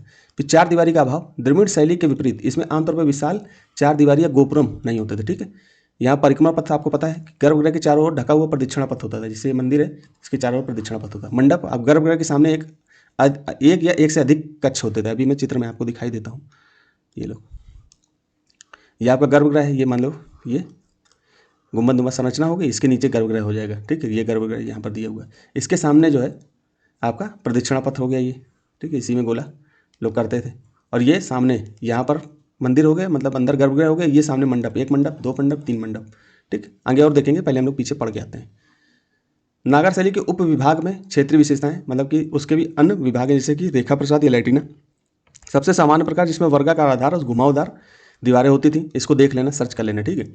थामसाना, ये लैटिना की तुलना में कम ऊंचे होते हैं। इनकी छतें सीधी रेखाओं में ऊपर की ओर उठती हैं। फिर गुलाबी वैगन वॉल्टेड, आयताकार आधार और मेहराब छत होती थी। ठीक है। ये मैं एक्स्ट्रा आपको बताने नहीं जाऊंगा, इसके बारे में थोड़ा सा आप लोग सर्च कर लेना। ठीक है। आयताकार आधार, मान लो आधार ये इस तरह से मंदिर होता था, इसके ऊपर जो दीवारें होती थी वो कहीं ना कहीं ऐसे घुमावदार होती थी, ऐसे ऐसे। ठीक है, ऐसे इस तरह से। ठीक है। छत जो होती थी मेहराब, मतलब कि ये अब यहाँ पर दिखाना संभव नहीं है, आप देख लेना। ये इस तरह से आपको दिख जाएगा जब आप पास में जाओगे तो। फिर नागर शैली के मुख्य उप शैलियाँ क्या हैं? जैसे उड़ीसा है, कलिंग शैली नागर शैली की ही उप शैलियाँ हैं।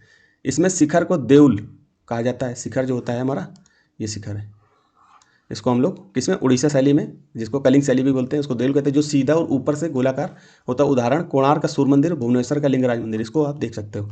फिर चंदेल खजुराहो शैली, इसके शिखर अधिक अलंकृत और जटिल होते हैं। मंदिर पंचायतन शैली में बने होते हैं, इसलिए इसको चंदेल का जो खजुराहो शैली है इसको हम पंचायतन शैली भी बोल देते हैं। ये मुख्य मंदिर और चार छोटे मंदिर होते हैं। जैसे मान लीजिए मुख्य मंदिर है और चार छोटे छोटे मंदिर आपको दिख जाएंगे। ठीक, इस तरह से। खजुराहो के मंदिर, जिसमें कंदरिया महादेव का मंदिर आपको दिख जाएगा। ठीक है। सोलंकी गुजरात शैली, इसमें मंदिर के भीतरी और बाहरी दीवारों पर विस्तृत नक्काशी होती थी और मंदिर के सामने सूर्य कुंड होता था, जिसमें मोढेरा का सूर्य मंदिर, ये याद रखना। तो ये यूपीएससी पूछ सकता है कि मोढेरा का सूर्य मंदिर कहाँ है, इस तरह से लिख देगा कथन, या पूरा ही कथन लिख देगा, या लिख देगा नागर शैली की निम्नलिखित कथनों पर विचार कीजिए। चारों शैली लिख देगा कि ये उसकी उपशैलियाँ हैं, क्या हैं। ठीक है। फिर इस तरह से पाल या सेन शैली, यह बंगाल क्षेत्र में विकसित हुई, जिसमें मंदिरों में घुमावदार शिखर और बंगाल की झोपड़ियों का प्रभाव दिखता है। ठीक है। इसको आप एक दो बार अच्छे से रिवीजन कर लोगे ना, ये पीडीएफ दे दूंगा तो आपका आराम से हो जाएगा। फिर हम लोग इसको देख लेते हैं। कंदरिया महादेव खजुराहो का मंदिर, चंदेल वास्तुकला का अच्छा उदाहरण है। ठीक, ये आपको खजुराहो मध्य प्रदेश में दिखाई देगा यहाँ पे। फिर कोणार्क सूर्य मंदिर उड़ीसा, कलिंग शैली नागर का उप प्रकार है। ठीक है। नागर शैली का उप प्रकार है कौन? कलिंग शैली। कोणार्क का सूर्य मंदिर आपको यहाँ पर उड़ीसा में दिखेगा।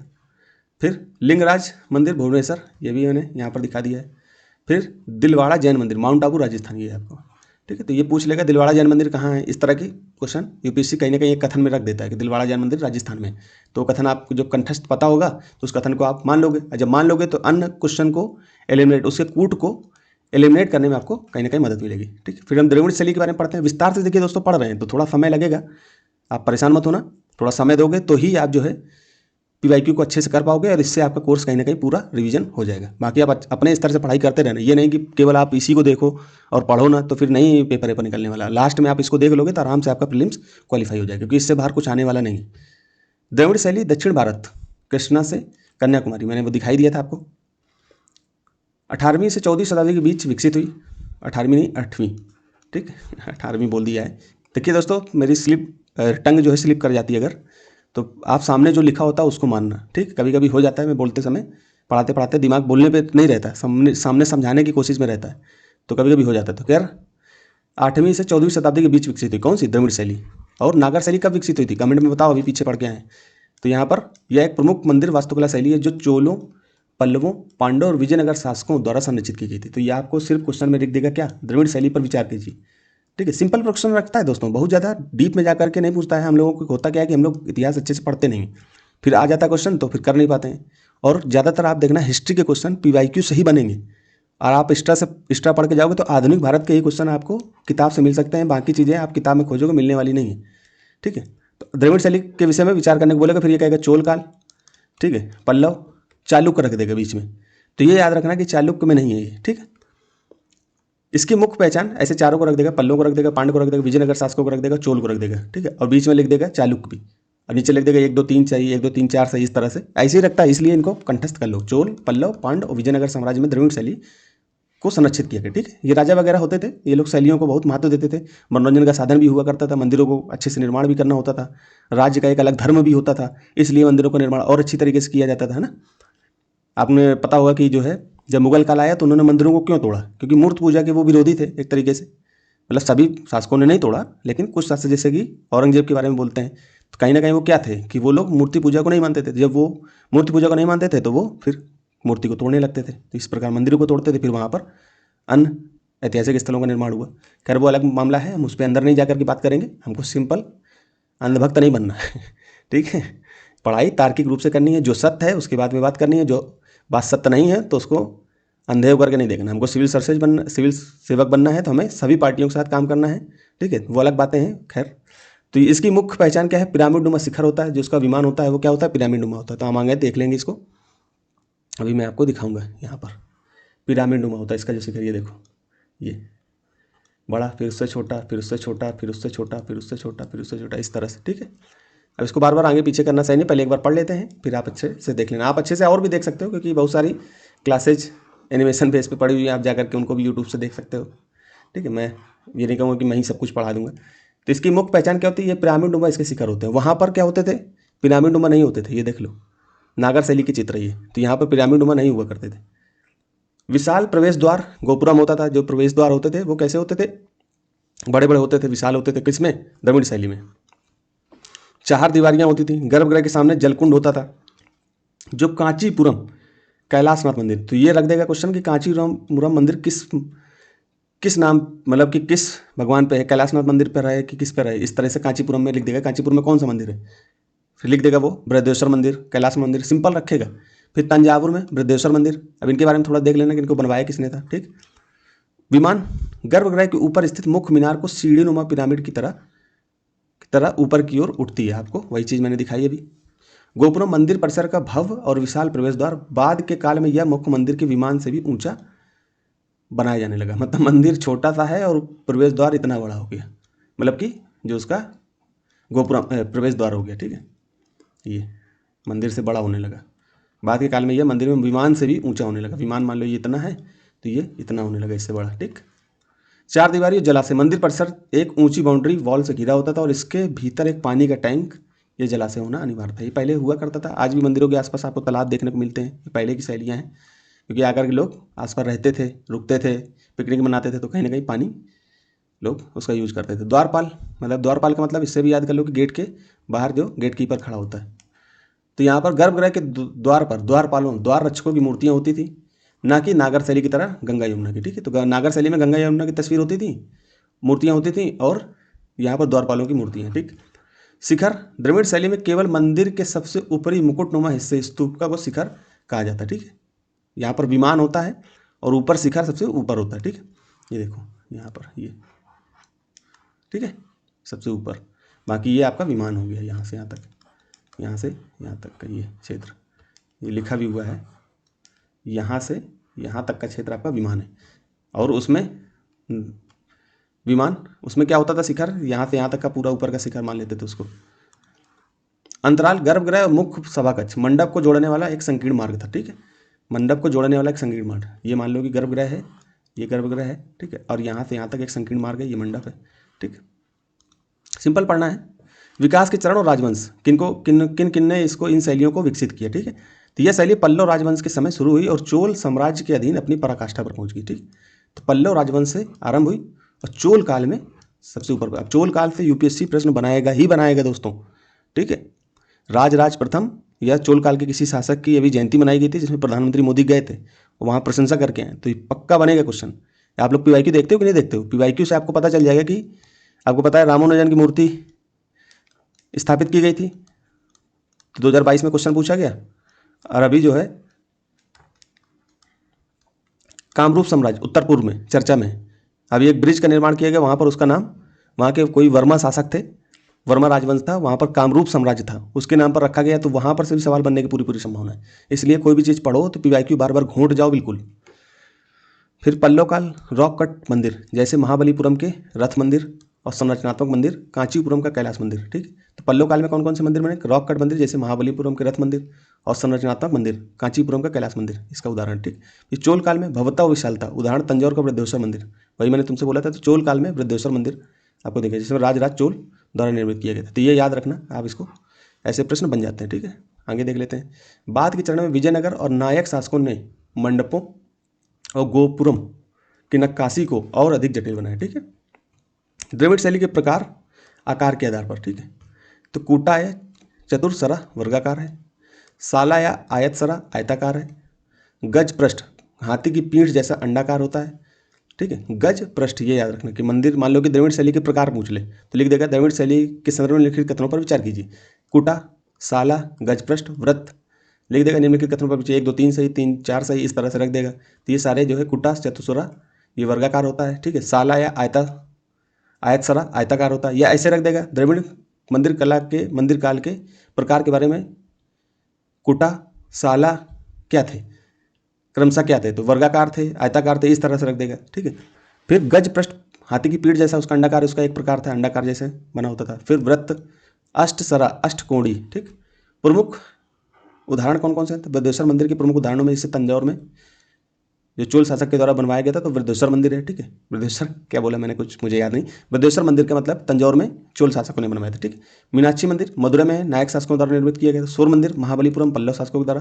विरूपाक्ष मंदिर हम्पी विजयनगर साम्राज्य में। ठीक है, मंदिर का हमने देख ही लिया, ये इसका गोपुरम होता था। शुरुआत में ये छोटे होते थे, फिर धीरे धीरे इतने बड़े होने लगे कि ये जिसका शिखर है विमान है इससे भी ऊपर होने लगे इसका गोपुरम। ठीक है, फिर मंडप आपको देखना है, वहाँ पर 3 नागर शैली में क्या होता है, 3 3 मंडप बने होते थे और ये गर्भगृह के सामने हुआ करते थे। यहाँ पर कोई सामने नहीं है, लेकिन यहाँ पर एक रास्ता बना हुआ है गर्भगृह तक जाने के लिए। ठीक है, तो यहाँ मंडप है और ये गर्भगृह तक जाने का। ये विमान आपका यहाँ से यहाँ तक का क्षेत्र विमान वाले में क्षेत्र आ जाता है और ऊपर छोटा सा शिखर होता है। ठीक है, याद रखना, ये देख लो आप शैली इस तरह। ठीक है, ये मदुरई इस तरह से देखो कितना भव्यता से बनाया गया मंदिर को, अलग अलग। ये आपके प्रदक्षिणा पथ हैं, दीवारें हैं, गोपुरम है। ठीक है, धीरे धीरे आपको ये सब दिखाई देगा। आगे चलते हैं बेसर शैली के बारे में, जो मिली जुली संस्कृति है। बेसर शैली मतलब दोनों का, द्रविड़ शैली और नागर शैली। तो बेसर शैली जिसे चालुक्य शैली भी कहा जाता है, मुख्य रूप से नागर उत्तर भारतीय और द्रविड़ दक्षिण भारतीय वास्तुकला का मिश्रण है। इसकी प्रमुख विशेषताएं जटिल नक्काशीदार स्तंभ, आधार से तारा आकार की योजना और घंटी के आकार का शिखर विमान है। यह मुख्य रूप से 7वीं और 13वीं शताब्दी में दक्कन कर्नाटक में विकसित हुई। ठीक है, तो आपको ये याद रखना, तीनों का काल याद रखना। यूपीएससी सिंपल प्रश्न भी पूछेगा तो नागर शैली सामने काल लिख देगा, द्रविड़ शैली सामने काल लिख देगा और बेसर शैली सामने उसका समय लिख देगा, काल लिख देगा। ठीक है, और तीनों को मिलाने कह देगा, फिर नीचे लिख देगा सही को सुमिलित कीजिए। जो प्रश्न है इस तरह के टेस्ट सीरीज हम लोग बनाते रहते हैं, तो मुझे पता है कि कैसे जो है बनाते हैं हम लोग। यहीं से उठा के प्रश्नों को रखते हैं, कोशिश करते हैं कि यूपीएससी की तरह बनाए क्वेश्चन, लेकिन बना उतने नहीं पाते। अब किसी कोचिंग का नाम नहीं लूँगा, नहीं तो आप लोगों को पता चल जाएगा, फिर कोचिंग वाले हमें धर पकड़ेंगे। ठीक है, तो मुख्य रूप से 7वीं और 13वीं शताब्दी में दक्कन कर्नाटक में विकसित हुई। ठीक है, क्या बेसर शैली, इसकी विशेषताएं क्या थी, तो नागर और द्रविड़ का मिश्रण। इस शैली में मंदिरों में नागर शैली का वक्र रेखी शिखर और द्रविड़ शैली का मंडप हॉल देखने को मिलता है। तो इसमें देखना, ये देखो ऊपर आपको बहुत सारी चीज़ें और नीचे खुली दीवार वगैरह नहीं है ना सामने, तो इस तरह से ये दोनों का मिश्रण आपको दिखाई देगा। हॉल वगैरह द्रविड़ शैली का है और वक्र रेखी शिखर जो है वो कहीं ना कहीं नगर शैली का है। अनूठी संरचना, मंदिर का गर्भगृह और शिखर विमान अक्सर घंटी के आकार के या गोलाकार या तारनुमा तारा शेप्ड होते हैं। ठीक, जटिल नक्काशी स्तंभों, छतों और दीवारों पर अत्यधिक सूक्ष्म और अलंकृत नक्काशी की जाती है।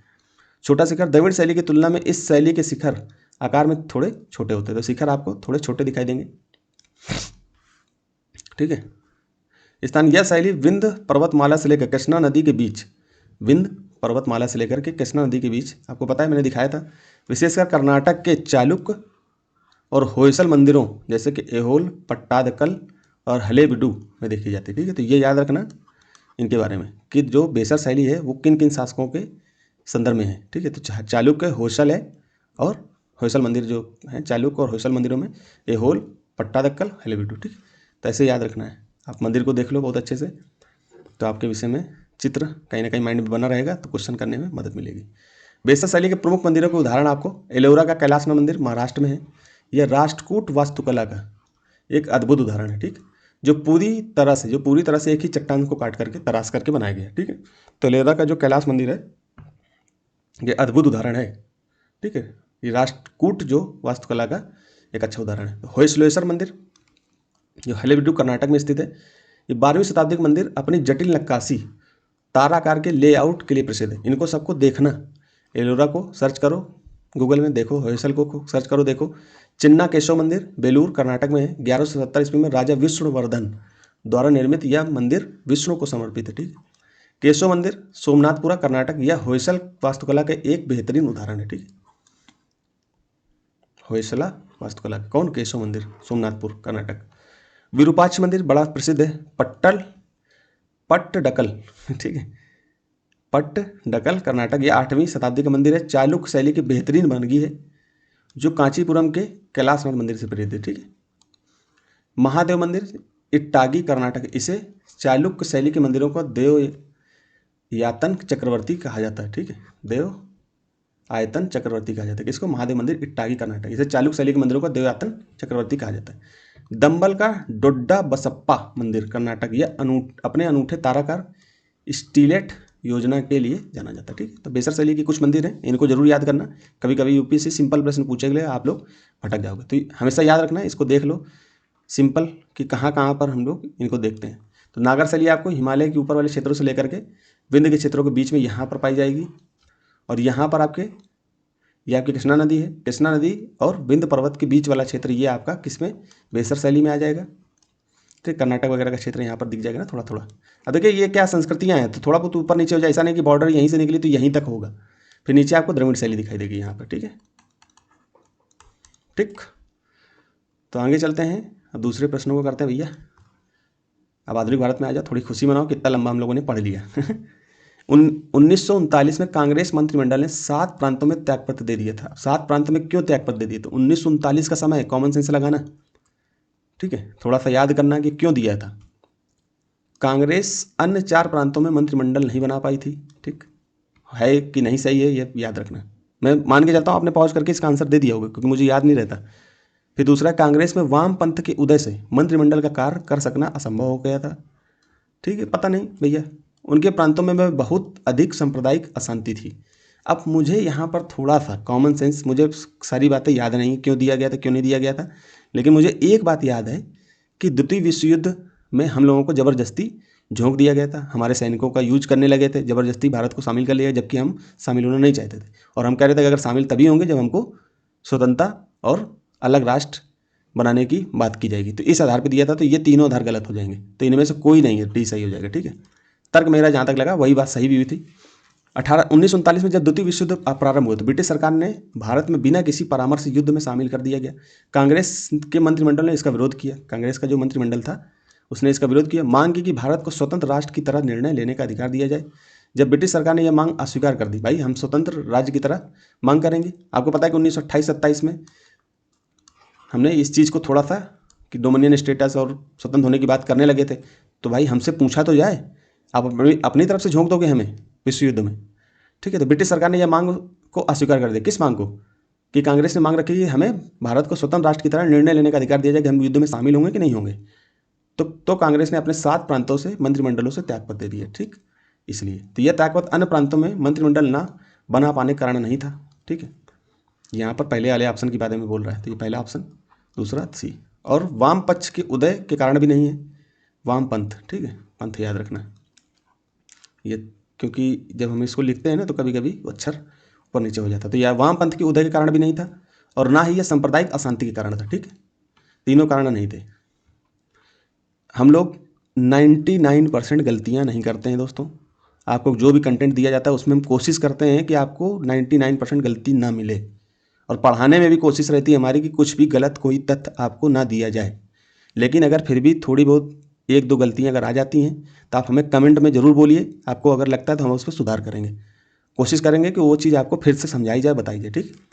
बल्कि यह त्यागपत्र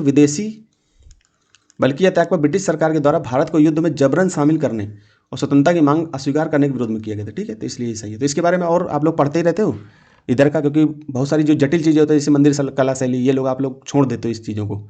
तो इसलिए यहाँ पर जो है आपको गांधी वगैरह आधुनिक भारत में इंटरेस्ट भी होता है, तो बहुत सारे बच्चे पढ़ते हैं अच्छे से। तो इसके बारे में हमने ज़्यादा जानकारी नहीं दी, थोड़ी सी दी है, इससे से आपका काफ़ी कुछ, बाकी आप अपने स्तर से भी पढ़िए, ठीक।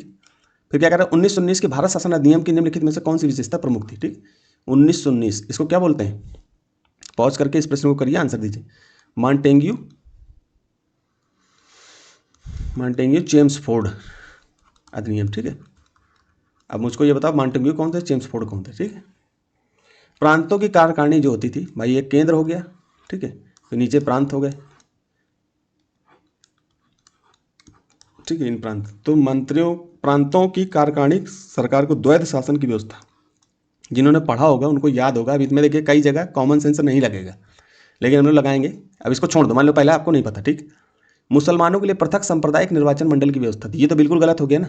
ये तो 1909 की व्यवस्था थी मार्लिमेंटो की, कि पहली बार संप्रदाय के आधार पर निर्वाचन की बात की गई थी, निर्वाचन मंडल स्थापित करने की। 1919 में तो और बढ़ाया गया। 1909 में किनको रखा गया था, मुसलमानों को रखा गया था। फिर 1919 में सिख, यूरोपियन, एंग्लो इंडियन आ गए थे। फिर 1935 में महिलाएं, फिर दलित, श्रमिक वर्ग और बहुत सारे चीज़ों लोगों को जोड़ते चले गए हम लोग, ठीक है। तो 1919 में और बढ़ाया गया था, जिसमें सिख, एंग्लो इंडियन, यूरोपियन, ईसाइयों, इन सबको जोड़ा गया था, ठीक है। तो ये आपका दो गलत हो गया। तो दो के आधार पर जहाँ जहाँ दो उसको हम हटाएंगे, ठीक है। यहाँ पर ये भी देख लिया करो कि सही है कि गलत है। तो दो को हटाया आपने, यहाँ हटाया, तो या तो एक सही होगा या तो तीन सही होगा। तो एक तो बिल्कुल कंठस्थ है कि एक तो बिल्कुल सही है। तो यहाँ पर पहली बात ये भी कह रहा है कि प्रांतों की कार्यकारिणी सरकार में द्वैध शासन। तो आपको पता होगा 1919 में द्वैध शासन जो है कहाँ आ गया था, प्रांतों में द्वैध शासन आ गया था। द्वैध शासन में क्या हो गया था कि हम लोग इसको दो विषय में, यहाँ के जो विषय होते थे जिसमें कानून बनाने की शक्ति होती थी, उसको दो विषय में बांट दिया गया था, कि स्थायी विषय और एक हस्तांतरणीय विषय, ठीक है। इसको लिखूंगा नहीं, हस्तांतरणीय विषय, दो विषय में। फिर 1935 के अधिनियम में आपको पता होगा कि केंद्र में ही द्वैध शासन आ गया था, ठीक है। और यहाँ पर जो 1919 का अधिनियम था, यहाँ पर केंद्र में भी दो सदनीय विधायिका की व्यवस्था की गई थी, ठीक है, ये भी याद रखना।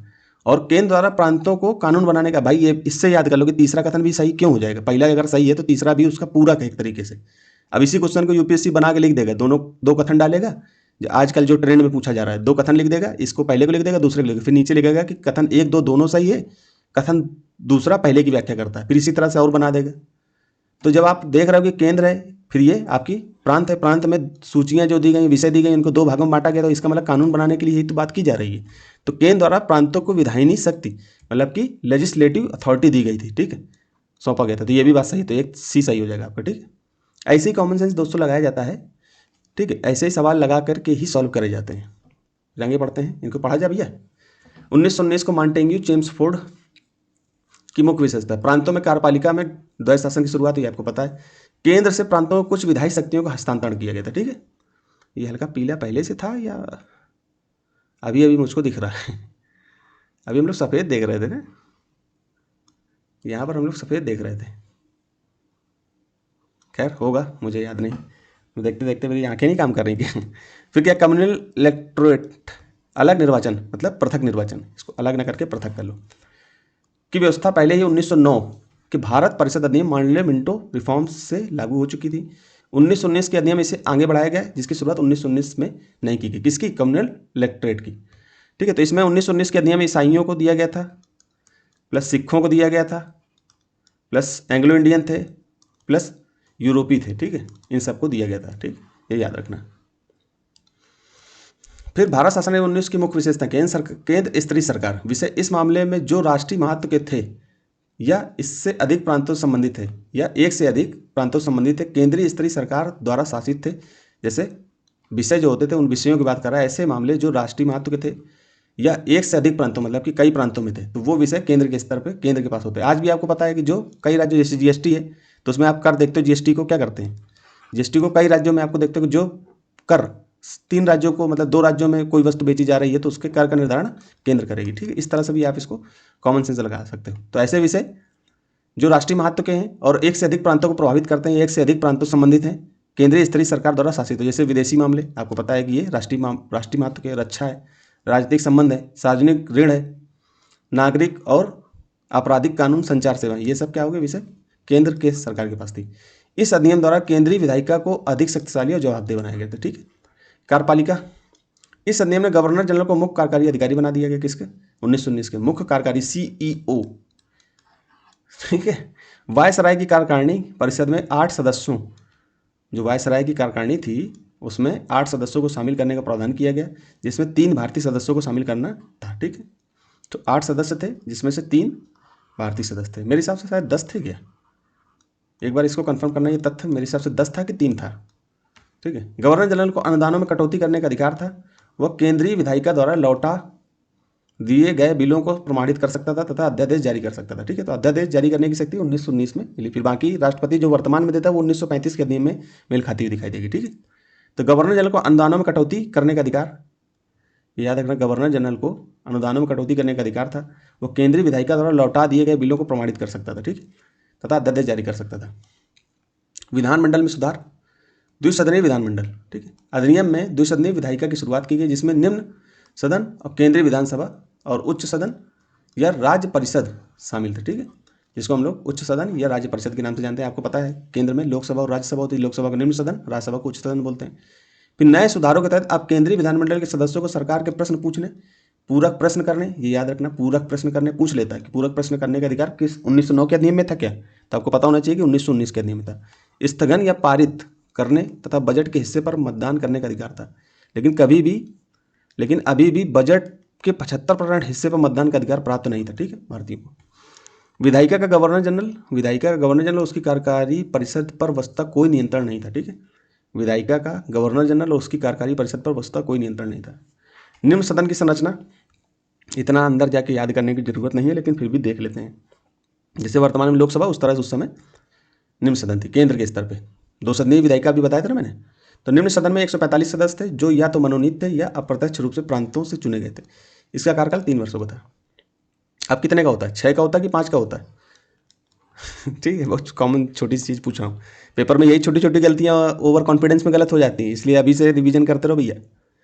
फिर 41 मनोनीत, जिसमें 26 आधिकारिक और 15 गैर सरकारी सदस्य होते थे। तो गैर सरकारी सदस्य बताओ कौन होते थे? 104 निर्वाचित, 52 जनरल, 30 मुस्लिम, 2 सिख, 2 विशेष, 20 विशेष टाइप के। उच्च सदन की संरचना में, उच्च सदन में 60 सदस्य होते थे। इसका कार्यकाल 5 वर्षों का होता था। अब देखिए, कभी कभी निम्न सदन उच्च सदन अगर करके पूछ ले 1919 के अधिनियम में, तो ऐसा एक कॉमन सेंस और लगा लेना कि संख्या बढ़ा के दे देगा। निम्न सदन में संख्या कम रख देगा, ठीक है, लिख देगा 60, और उच्च सदन में लिख देगा कितने, 145, तो उल्टा करके दे देगा। यही यूपीएससी घुमाता है। तो आप याद रखना कि उच्च सदन में संख्या कमी होगी। आज भी आप देख रहे हो कि उच्च सदन में संख्या क्या होती है, कम होती है। तो कॉमन सेंस, क्योंकि एग्जैक्ट आपको याद नहीं होगा, तथ्य है, और तथ्य याद नहीं रहते तो दिक्कत होती है। तो इसलिए आप थोड़ा सा इनको देखना। केवल पुरुष सदस्य को ही शामिल किया गया था, ठीक है, इस सदन में। तो ये इसमें 26 मनोनीत, 34 निर्वाचित होते थे। उस 34 जो निर्वाचित होते थे उसमें 20 जनरल के होते थे, 10 मुस्लिम, 3 यूरोपीय और 1 सिख। ठीक है, तो याद रखना। ठीक है।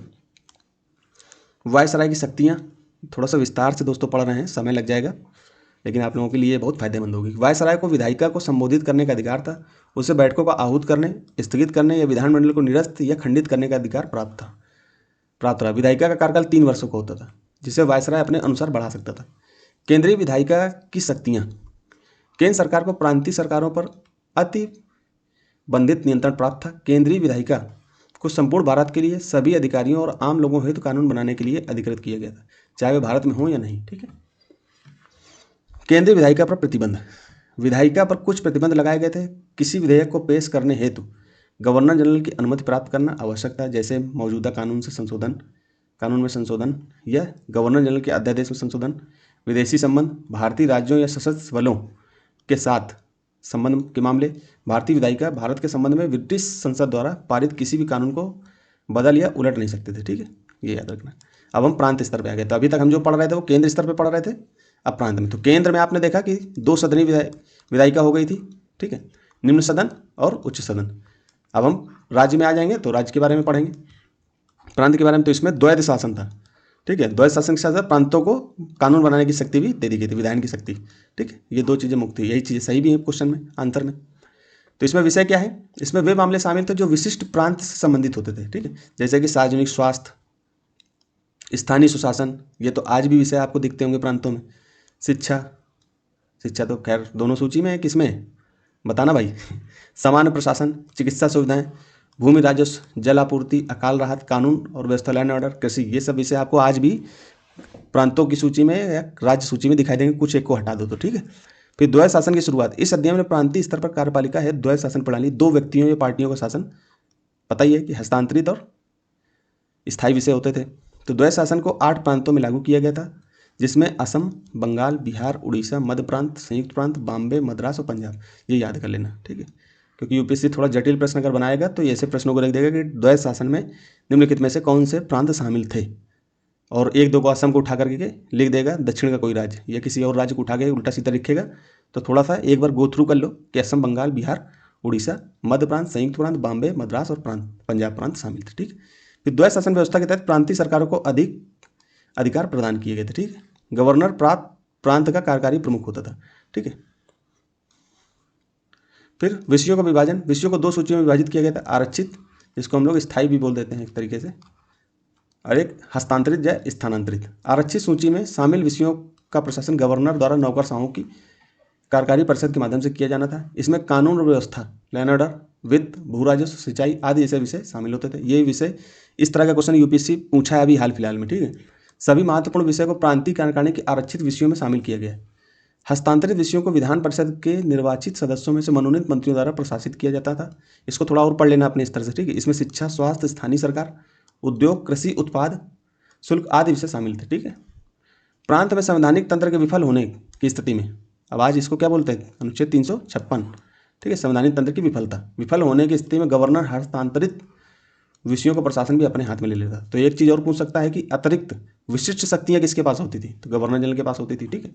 हस्तांतरित विषय किसके पास होते थे, ये आपको पता होना चाहिए। आरक्षित विषय किसके पास होते थे, कौन कौन से आरक्षित विषय हैं, तो इनको और थोड़ा सा डिटेल में जाकर आप लक्ष्मीकांत सर की पुस्तक में देख लेना, या कोई और पुस्तक आधुनिक भारत की देख रहे हो तो उसमें देख लेना। हस्तक्षेप पर प्रतिबंध, भारत के राज्य सचिव गवर्नर जनरल, आपको पता राज्य सचिव का पद कब से आया, 1858 के अधिनियम से। गवर्नर जनरल आरक्षित विषयों के संबंध में हस्तक्षेप कर सकते थे, जबकि स्थानांतरित विषय, ट्रांसफर्ड सब्जेक्ट के संबंध में उन्हें हस्तक्षेप करने का अधिकार प्राप्त नहीं था, ठीक है। विधानमंडल में सुधार, प्रांतीय विधान परिषदों का और अधिक विस्तार किया गया तथा 70% सदस्यों को चुनाव किए जाना था, ठीक।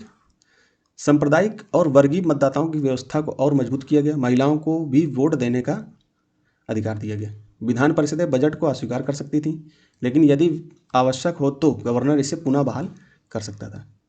विधायकों को बोलने की, विधायक जो होते थे उनके बोलने की स्वतंत्रता इसी अधिनियम के द्वारा दी गई थी। गवर्नर की शक्तियाँ, गवर्नर जिन्हें आवश्यक समझे मंत्रियों को किसी भी आधार पर बर्खास्त कर सकता था, ठीक। साथ ही उसने वित्त पर पूर्ण नियंत्रण बनाए रखा था, ठीक। विधान परिषदें कानून निर्माण की प्रक्रिया शुरू कर सकती थी। विधान जो परिषदें होती थी कानून निर्माण की प्रक्रिया शुरू कर सकती थी, लेकिन उसके लिए गवर्नर की सहमति आवश्यक थी। गवर्नर को विधेयक पर वीटो शक्ति का अधिकार था तथा वह अध्यादेश जारी कर सकता था, ठीक है। याद रखना। अब हम चलते हैं दूसरे विषय पर। 28 नंबर क्वेश्चन है, इसको देखो। भारतीय स्वतंत्रता आंदोलन के समय राष्ट्रीय सामाजिक सम्मेलन, जिसको नेशनल सोशल कॉन्फ्रेंस, याद रखना, राष्ट्रीय सामाजिक सम्मेलन का गठन किया गया था। इसके गठन के लिए उत्तरदायी कारण क्या थे, ठीक है। तो बंगाल क्षेत्र के विभिन्न सामाजिक सुधार संगठन किसी एक मंच पर एकत्रित होकर व्यापक हित में मांग पत्र सरकार के समक्ष प्रस्तुत करना चाहते थे, ठीक है। यहाँ पर सामाजिक सम्मेलन है, ठीक है। स्वतंत्रता थोड़ा सा फैक्ट भी है, लेकिन हम यहाँ पर कॉमन सेंस लगाने का प्रयास करेंगे। भारतीय राष्ट्रीय कांग्रेस अपने कार्यक्रम में सामाजिक सुधारों को नहीं रखना चाहती थी, इसलिए प्रस्तुत उद्देश्य के लिए उसने अलग से संगठन बनाने का सुझाव दिया था, ठीक है। तो कुछ बातें देखिए, ये जो भारतीय राष्ट्रीय कांग्रेस है ये राजनीतिक विचारधारा को रखने के लिए थी, तो इसलिए यहाँ पर सामाजिक विचारधारा, ये सामाजिक सम्मेलन को नहीं रख सकते थे, इसलिए उन्होंने क्या किया था, सामाजिक के लिए अलग एक संगठन बना दिया था, ठीक है। तो सामाजिक के लिए अलग था। तो इस आधार पर आपको समझ में बी वाला ऑप्शन थोड़ा सा सही लग रहा होगा, लेकिन हम अभी सी को भी पढ़ेंगे, पूर्णतः कौन सा सही है इसके बारे में तय करना बाद में। बहराम जी मालाबारी और MG रानाडे ने यह निश्चय किया कि देश के समस्त सामाजिक सुधार ग्रुपों को एक संगठन में अंतर्गत लाया जाए। तो ये हमें पता है, नहीं पता है, लेकिन बी बिल्कुल सही है। अब इसमें दिया हुआ है कि उपरोक्त संदर्भ में A, B, C में से कोई सही नहीं है, तो ये भी गलत हो जाएगा, और बी हमारा सही है। तो यह तो सी सही होगा, मतलब तीनों में से कोई एक सही हो, तो बी हमारा बिल्कुल सही है, तो एक चीज़ तो यहाँ पर होगी, यही सही होगा, है ना। दो सही हो नहीं सकते, मान लो कि ए और बी दोनों सही होते तो यहाँ ऑप्शन में दिखता, तो इस आधार पर हमारा एक सही होगा। तो इस तरह के क्वेश्चन कॉमन सेंस से हो जाते थे पहले, ठीक है। अब हम लोग इसके बारे में थोड़ा पढ़ लेते हैं। तो क्या कह रहा है, भारतीय राष्ट्रीय कांग्रेस अपने कार्यक्रम में सामाजिक सुधारों को शामिल नहीं करना चाहती, इसलिए इसके लिए अलग संगठन बनाने का सुझाव दिया। उसी से राष्ट्रीय सामाजिक सम्मेलन नेशनल सोशल कॉन्फ्रेंस का गठन हुआ। इसकी पृष्ठभूमि देख लेते हैं। इसका स्थापना वर्ष 1887 1885 में कांग्रेस की स्थापना हुई, ये राजनीतिक संगठन के रूप में हुई, ठीक है। और इसकी जो सामाजिक सम्मेलन था, इसकी स्थापना महादेव गोविंद रानाडे ने और रघुनाथ राव ने मिलकर के 1887 में की, ठीक। इसके संस्थापक महादेव गोविंद रानाडे और रघुनाथ राव ने की थी। उद्देश्य सामाजिक सुधारों जैसे बाल विवाह की समाप्ति। सामाजिक सुधार का मतलब क्या आता है कि समाज में जो ऐसी संस्कृतियाँ या कोई ऐसी कुरीतियाँ फैली हैं उनको समाप्त करना। इसके लिए अनेक आंदोलन भी चले थे, जैसे विधवा पुनर्विवाह, स्त्रियों के अधिकार, जातिगत भेदभाव का विरोध आदि मुद्दा पर काम करना था, ठीक है। तो ये सामाजिक आंदोलन, सामाजिक सम्मेलन अलग चलता था, ठीक है। 2 वर्ष बाद ही किया गया था, तो इसको याद रखना। कई बार हम लोग भूल जाएंगे कि ये क्या चीज़ थी, क्योंकि यूपीएससी एक बार पूछ चुका था, अब इसमें डीप में जाके थोड़ा सा पूछेगा। संबंध क्या था, यह संगठन भारतीय राष्ट्रीय कांग्रेस के वार्षिक अधिवेशन के साथ साथ बैठता था। वार्षिक अधिवेशन जो उसका होता था उसी के साथ में इसको भी बैठ के होती थी, ठीक है। लेकिन इसका एजेंडा केवल सामाजिक सुधारों तक सीमित था, उसका राजनीतिक था, ठीक है। तो इसके अलावा और कुछ जाना नहीं, बाकी आप बुक्स जो पढ़ोगे एनसीईआरटी वगैरह, तो उसमें आप इनको थोड़ा सा ध्यान रखना, ठीक है। आगे चलते हैं हम। निम्नलिखित में से किन दलों की स्थापना डॉक्टर भीमराव अम्बेडकर ने की थी, ठीक है। तो आपको देखिए इसमें थोड़ा सा पढ़ोगे तो थोड़ा सा पहुंचने की कोशिश आपको मिलेगी। Peasant and workers party of India, ये फैक्ट है लेकिन फिर भी हम लोग थोड़ा सा कोशिश करेंगे।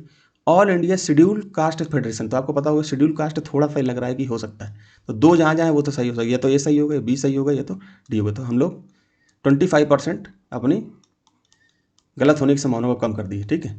फिर इंडिपेंडेंट लेबर पार्टी, यहाँ पर थोड़ा सा डाउट लग रहा है कि क्या हो सकता है। अब मुझे भी मतलब वैसे तो मुझे पता है, लेकिन यहाँ कॉमन सेंस नहीं लगेगी, इसके लिए थोड़ा सा आपको फैक्ट याद ही करना पड़ेगा, ठीक है। तो इसके लिए आपको जो पीजेंट एंड वर्कर्स पार्टी थी ये भीमराव अम्बेडकर की नहीं थी, तो इसको हम गलत मान लेंगे। तो आपका केवल इंडिपेंडेंट लेबर पार्टी और all India schedule caste federation, तो इनको याद कर लेना कौन सी किसकी पार्टी थी, ठीक है। तो हम देखते हैं, तो यहाँ पर बी सही हो जाएगा। तो डॉक्टर भीमराव अम्बेडकर ने निम्नलिखित दलों की स्थापना की, जिसमें इंडिपेंडेंट लेबर पार्टी 1936 में की थी, फिर all India schedule caste federation 1942 में की थी, ठीक। फिर peasant and workers party of India की स्थापना अम्बेडकर ने नहीं की। यह पार्टी 1947 में महाराष्ट्र में अन्य नेताओं द्वारा बनाई गई थी, ठीक, जिनमें कौन थे, जैसे कि भारतीय किसान और मजदूर party, peasant and workers party of India. यह श्वेतकारी कामगार पक्ष की स्थापना मुख्य रूप से 3 अगस्त 1947 को महाराष्ट्र के कुछ दिग्गज नेताओं द्वारा की गई थी। इस पार्टी की नींव केशव राव जेदे, शंकर राव मोरे, भाऊ साहब राउत ने रखी थी, जिसका मुख्य उद्देश्य किसानों, मजदूरों और दलितों के हितों की रक्षा करना और उन्हें राजनीतिक मंच प्रदान करना था। यह एक मार्क्सवादी विचारधारा वाली पार्टी है, जिसमें बाद में नाना पाटिल, तुलसीदास यादव और दाजीबा देसाई जैसे बड़े नेता भी शामिल हुए। ध्यान रहे कि महाराष्ट्र केंद्रित पार्टी और 1925 में बंगाल में बनी वर्कर्स ऑफ पीजेंट पार्टी से अलग थी, ठीक।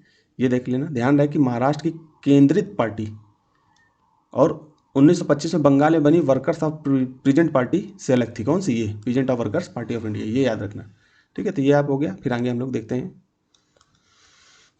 डॉक्टर भीमराव अम्बेडकर द्वारा स्थापित प्रमुख संगठन कौन कौन से, दल कौन कौन से थे। तो यहाँ पर बहिष्कृत हितकारिणी सभा की स्थापना करी थी, यह उनका पहला संगठन था 1924 में। उद्देश्य क्या था, बहिष्कृत वर्गों जैसे अछूतों की शिक्षा, सामाजिक आर्थिक सुधार और राजनीतिक अधिकारों के लिए संघर्ष करना, ठीक। इंडिपेंडेंट लेबर पार्टी स्थापना 15 अगस्त 1936 मुंबई में की गई थी, ठीक है। तो 15 अगस्त 1936 में इंडिपेंडेंट लेबर पार्टी, याद रखना। इसका उद्देश्य था मजदूरों किसानों के अधिकारों की रक्षा करना। 1937 के बॉम्बे विधानसभा चुनाव में इस पार्टी ने 15 सीटें जीती थी। फिर all India schedule caste federation 1942, उद्देश्य अनुसूचित जातियों के लिए राष्ट्रीय स्तर पर राजनीतिक प्रतिनिधित्व और अधिकार सुनिश्चित करना। यह पार्टी कांग्रेस और अन्य दलों से अलग अनुसूचित जातियों की आवाज़ बनी, ठीक। ये फिर Republican party of India 1956, sequence में भी बोल देगा, सीक्वेंस में लगाना, इसीलिए मैंने सीक्वेंस में रखा है, तो याद रखना। अम्बेडकर ने अपने जीवन के अंतिम समय में इस पार्टी की रूपरेखा बनाई। उनकी मृत्यु के बाद 1957 में इनके अनुयायियों ने इसे औपचारिक रूप से स्थापित किया। उद्देश्य क्या था, दलितों और वंचित वर्गों के लिए समान अधिकार और सामाजिक न्याय, ठीक। आगे क्वेश्चन करते हैं। 1932 में महात्मा गांधी ने मरण पर्यंत उपवास प्रधानतः इसलिए किया कि गोलमेज सभा भारतीय राजनीतिक आकांक्षाओं को संतुष्ट करने में असफल हुई। कांग्रेस और मुस्लिम लीग में मतभिन्नता थी। रैमजे मैकडोनाल्ड ने सांप्रदायिक अर्ध निर्णय कम्युनल अवार्ड की घोषणा की। इस संदर्भ में ए बी सी कथनों में से कोई भी सही नहीं है, तो इनमें से एक सही है। कौन सा सही है? कॉमन सेंस लगाओ कि क्यों उन्होंने अनशन किया था। ठीक है, मरणोपर्यंत अंतन, मतलब अंत तक, जब तक मर नहीं जाऊंगा तब तक अनशन करता रहूंगा, इस तरह से बिना खाना पीना सब छोड़ दिया था। तो इसका एक कारण था कि रैमजे मैकडोनाल्ड ने कम्युनल अवार्ड की घोषणा करी थी, जिसमें क्या हुआ था, जो दलित भाई थे, उनको क्या किया था कि अलग पृथक निर्वाचन की बात कर दी थी। जैसे कि पहले आपको पता है कि 1909 में पार्लियामेंटों में मुस्लिमों को अलग पृथक निर्वाचन की बात करी, फिर 1919 में सिखों, ईसाइयों, यूरोपियों और एंग्लो इंडियन सब की बात करी। फिर 1932 में रैमजे मैकडोनाल्ड ने कर दिया कि दलितों के लिए अलग से पृथक। तो इसका विरोध गांधी जी कर रहे थे कि अलग से पृथक निर्वाचन, ये कोई धर्म की तरह इसको मत बांटो, इस तरह से हिंदू धर्म बढ़ जाएगा, इस तरह उनकी सोच थी, और दलित भाई हमारे अलग हो जाएंगे, दलितों में ही ऐसा कुछ सुधार करिए कि उनके लिए अलग से ही आरक्षित सीटें की बात कर दी जाए। तो इस प्रकार से उन्होंने जो अनशन जारी किया था वो इसके विरोध में किया था, सी ऑप्शन ने। ठीक है, तो हम लोग इसके बारे में पढ़ते हैं। तो महात्मा गांधी ने 1932 में मरण पर्यंत उपवास, फास्ट अनटू डेथ, मुख्तार रैमजे मैकडोनाल्ड द्वारा सांप्रदायिक अधिनिर्णयन की घोषणा के विरोध में किया था। ठीक, कारण स्पष्टीकरण, गोल में सभा असफल रही। यह सही है कि गोल में सम्मेलन भारतीय आकांक्षाओं को पूरा नहीं कर सका, लेकिन गांधी जी का उपवास सीधे इस कारण से नहीं था। ठीक, पहले कारण से सीधा कारण नहीं माना जाता। ठीक है, दूसरा, कांग्रेस और मुस्लिम लीग में मतभेद, यह भी उस समय की राजनीतिक स्थिति का हिस्सा था, परंतु उपवास का मुख्य कारण नहीं था।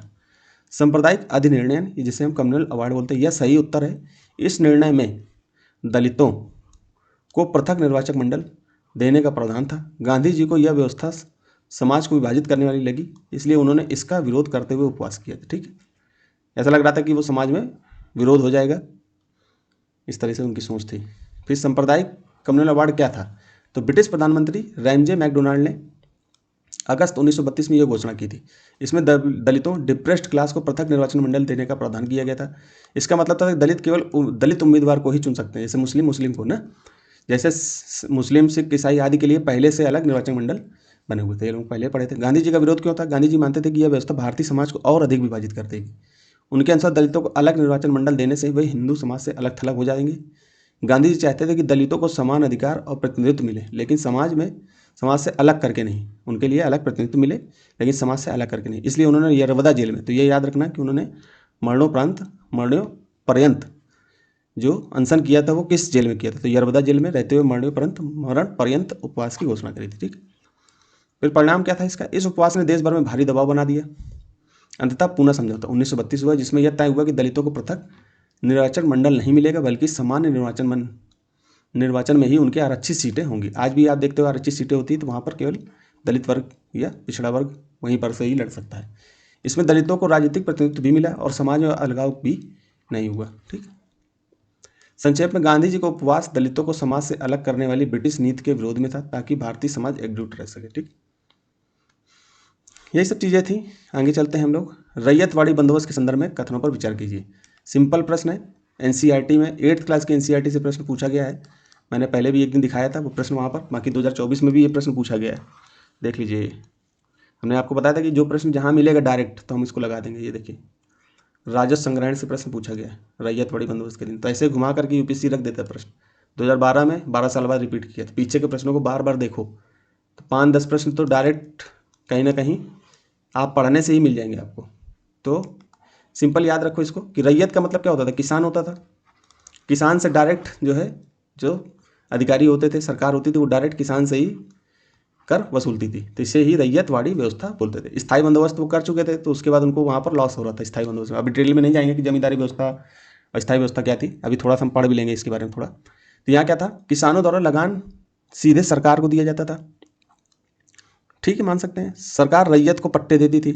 ठीक है, पट्टा आपको पता है, किराए पे, मतलब एक तरीके से कि ये क्षेत्र है, इतने में आप खेती करोगे, टैक्स कर दोगे। कर लगाने से पूर्व भूमि का सर्वेक्षण और मूल्य निर्धारण किया जाता था। आपको पता है कि ये चीज़ तो मुख्य थी एनसीईआरटी में साफ साफ दिया हुआ था। तीनों कथन मेरे हिसाब से सही है एनसीईआरटी से। आपने जितने एनसीईआरटी पढ़ी होगी तो वो क्वेश्चन कर लेगा, तो सी ऑप्शन सही है। पढ़ते हैं रैयतवाड़ी के विषय में तथ्य। किसानों द्वारा लगान सीधे सरकार को दिया जाता था। रैयतवाड़ी व्यवस्था में जमींदार या महलदार, ठीक है, महल का मतलब जमींदार, मध्यस्थ नहीं था। महल का मतलब महलवाड़ी व्यवस्था में क्या होता था कि मान लो ये गांव है, इसके अंदर जो किसान होते थे इनकी ज़मीनें, तो ये कर जो है गांव का प्रधान वसूलता था और प्रधान जो है सरकार को देता था। बीच की व्यवस्था, मध्यस्थ की व्यवस्था, जो प्रधान होता था वो नहीं था यहाँ पर रैयत में, इसमें सीधे किसान होता था। जमींदार में क्या होता था कि जमींदार बीच में बिचौलिया होता था, ये भी इसमें नहीं था, किसमें, रैयतवाड़ी में। तो किसान सीधे सरकार को लगान देते थे, इसलिए इसको रैयतवाड़ी बंदोबस्त कहते हैं। सरकार रैयत को पट्टे देती थी, प्रत्येक किसान को उसकी भूमि पर व्यक्तिगत अधिकार दिया जाता था। ठीक है। कर लगाने के पूर्व भूमि का सर्वेक्षण और मूल्य निर्धारण किया जाता था। कर लगाने से पहले भूमि का सर्वेक्षण और मूल्य निर्धारण किया जाता था। ये आपको पता है, एनसीईआरटी में साफ साफ दिया हुआ, वहीं से ही उठा करके पूछ लिया इसने। इस व्यवस्था में भूमि का विस्तृत सर्वेक्षण और उपज का अनुमान लगाकर कर निर्धारण किया जाता था। ठीक है। उपज के आधार पर कि यहाँ पर कौन सी फसल हो जाएगी, जो अच्छी फसल हो जाएगी उसी आधार पर हम तय कर देते थे। फिर रैयतवाड़ी के विषय में हम लोग थोड़ा पढ़ते हैं। रैयतवाड़ी व्यवस्था जिसको थॉमस मुनरो और अलेक्जेंडर रीड ने स्टार्ट किए थे, ये दो याद रखना, 1820 में। ठीक है।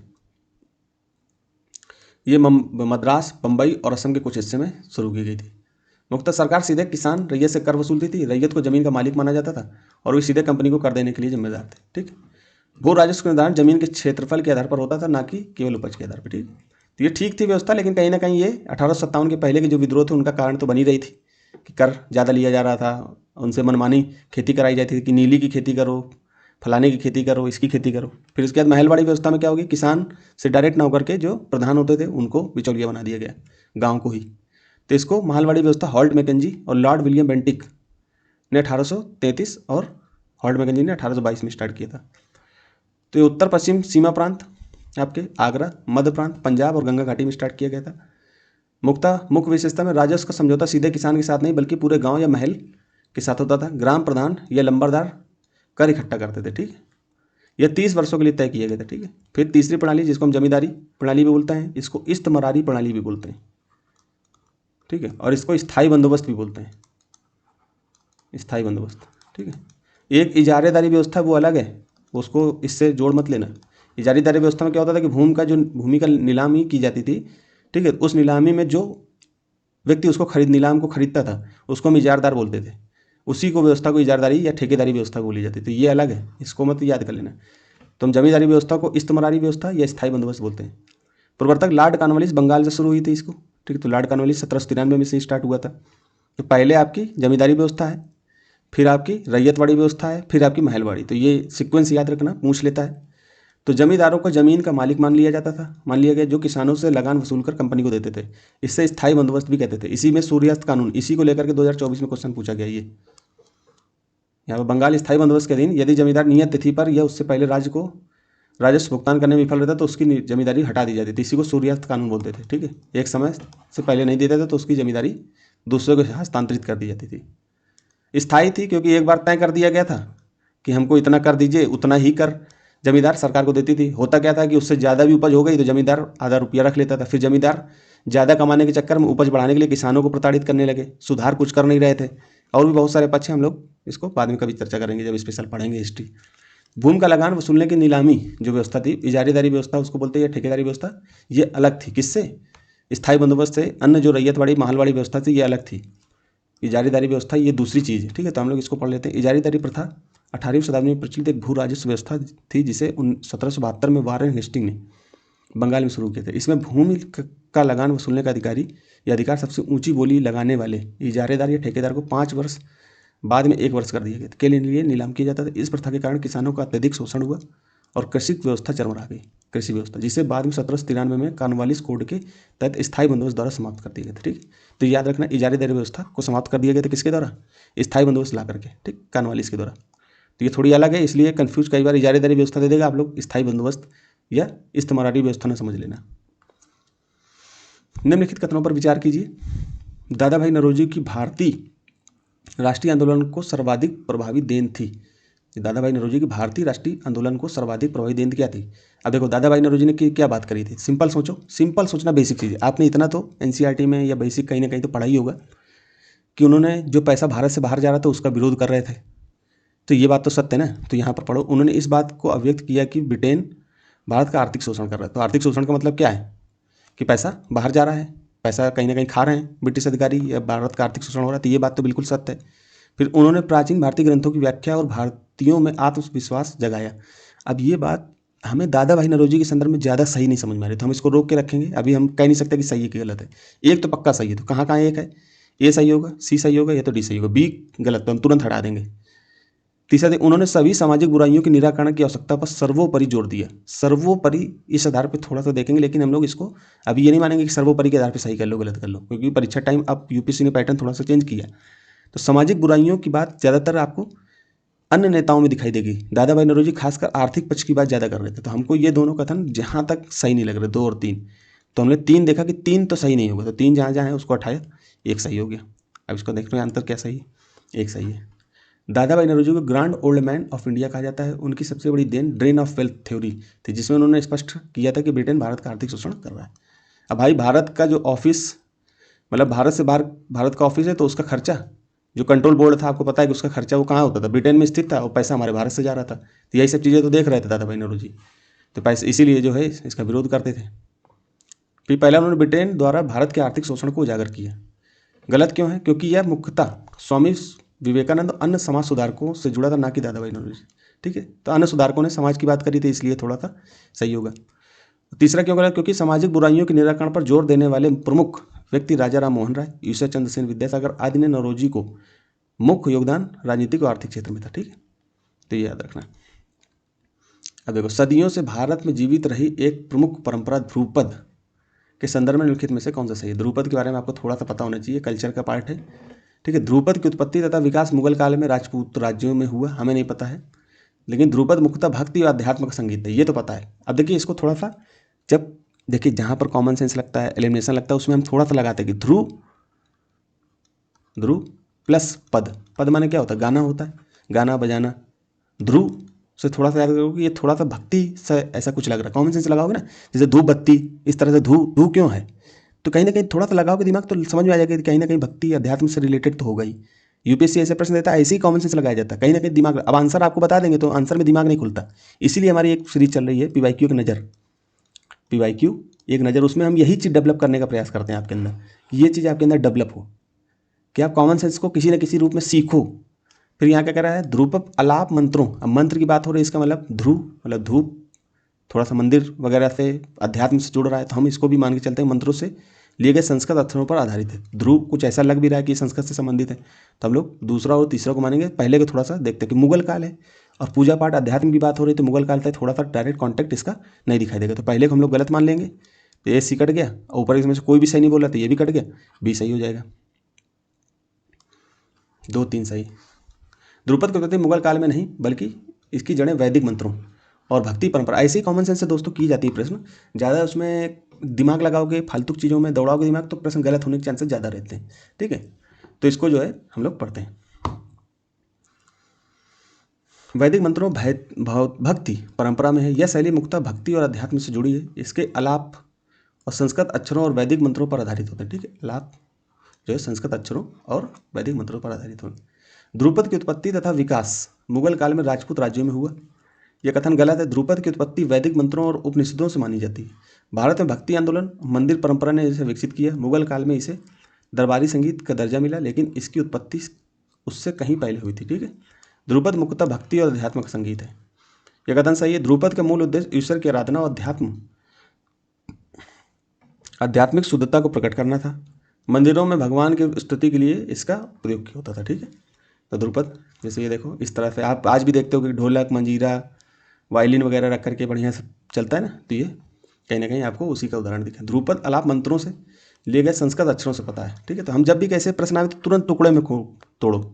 कुछ नाम दिया है तो उसको लगाओ कि ऐसा कुछ दिया, मान लो स्ट्रिप दिया है, स्ट्रिप प्रोग्राम पूछा था एक बार, तो उसको दिमाग लगाओगे तो TRR है, मतलब इसका टाइगर से कुछ लेना देना, इस तरह से।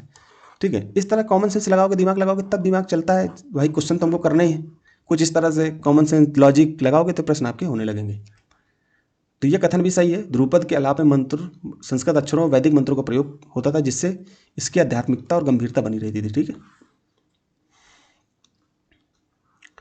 अब इसको थोड़ा सा बढ़िया से पढ़ते हैं। ध्रुपद भारतीय शास्त्रीय संगीत हिंदुस्तानी संगीत से संबंधित है। ठीक है, कि सबसे प्राचीन और गंभीर गायन शैली है।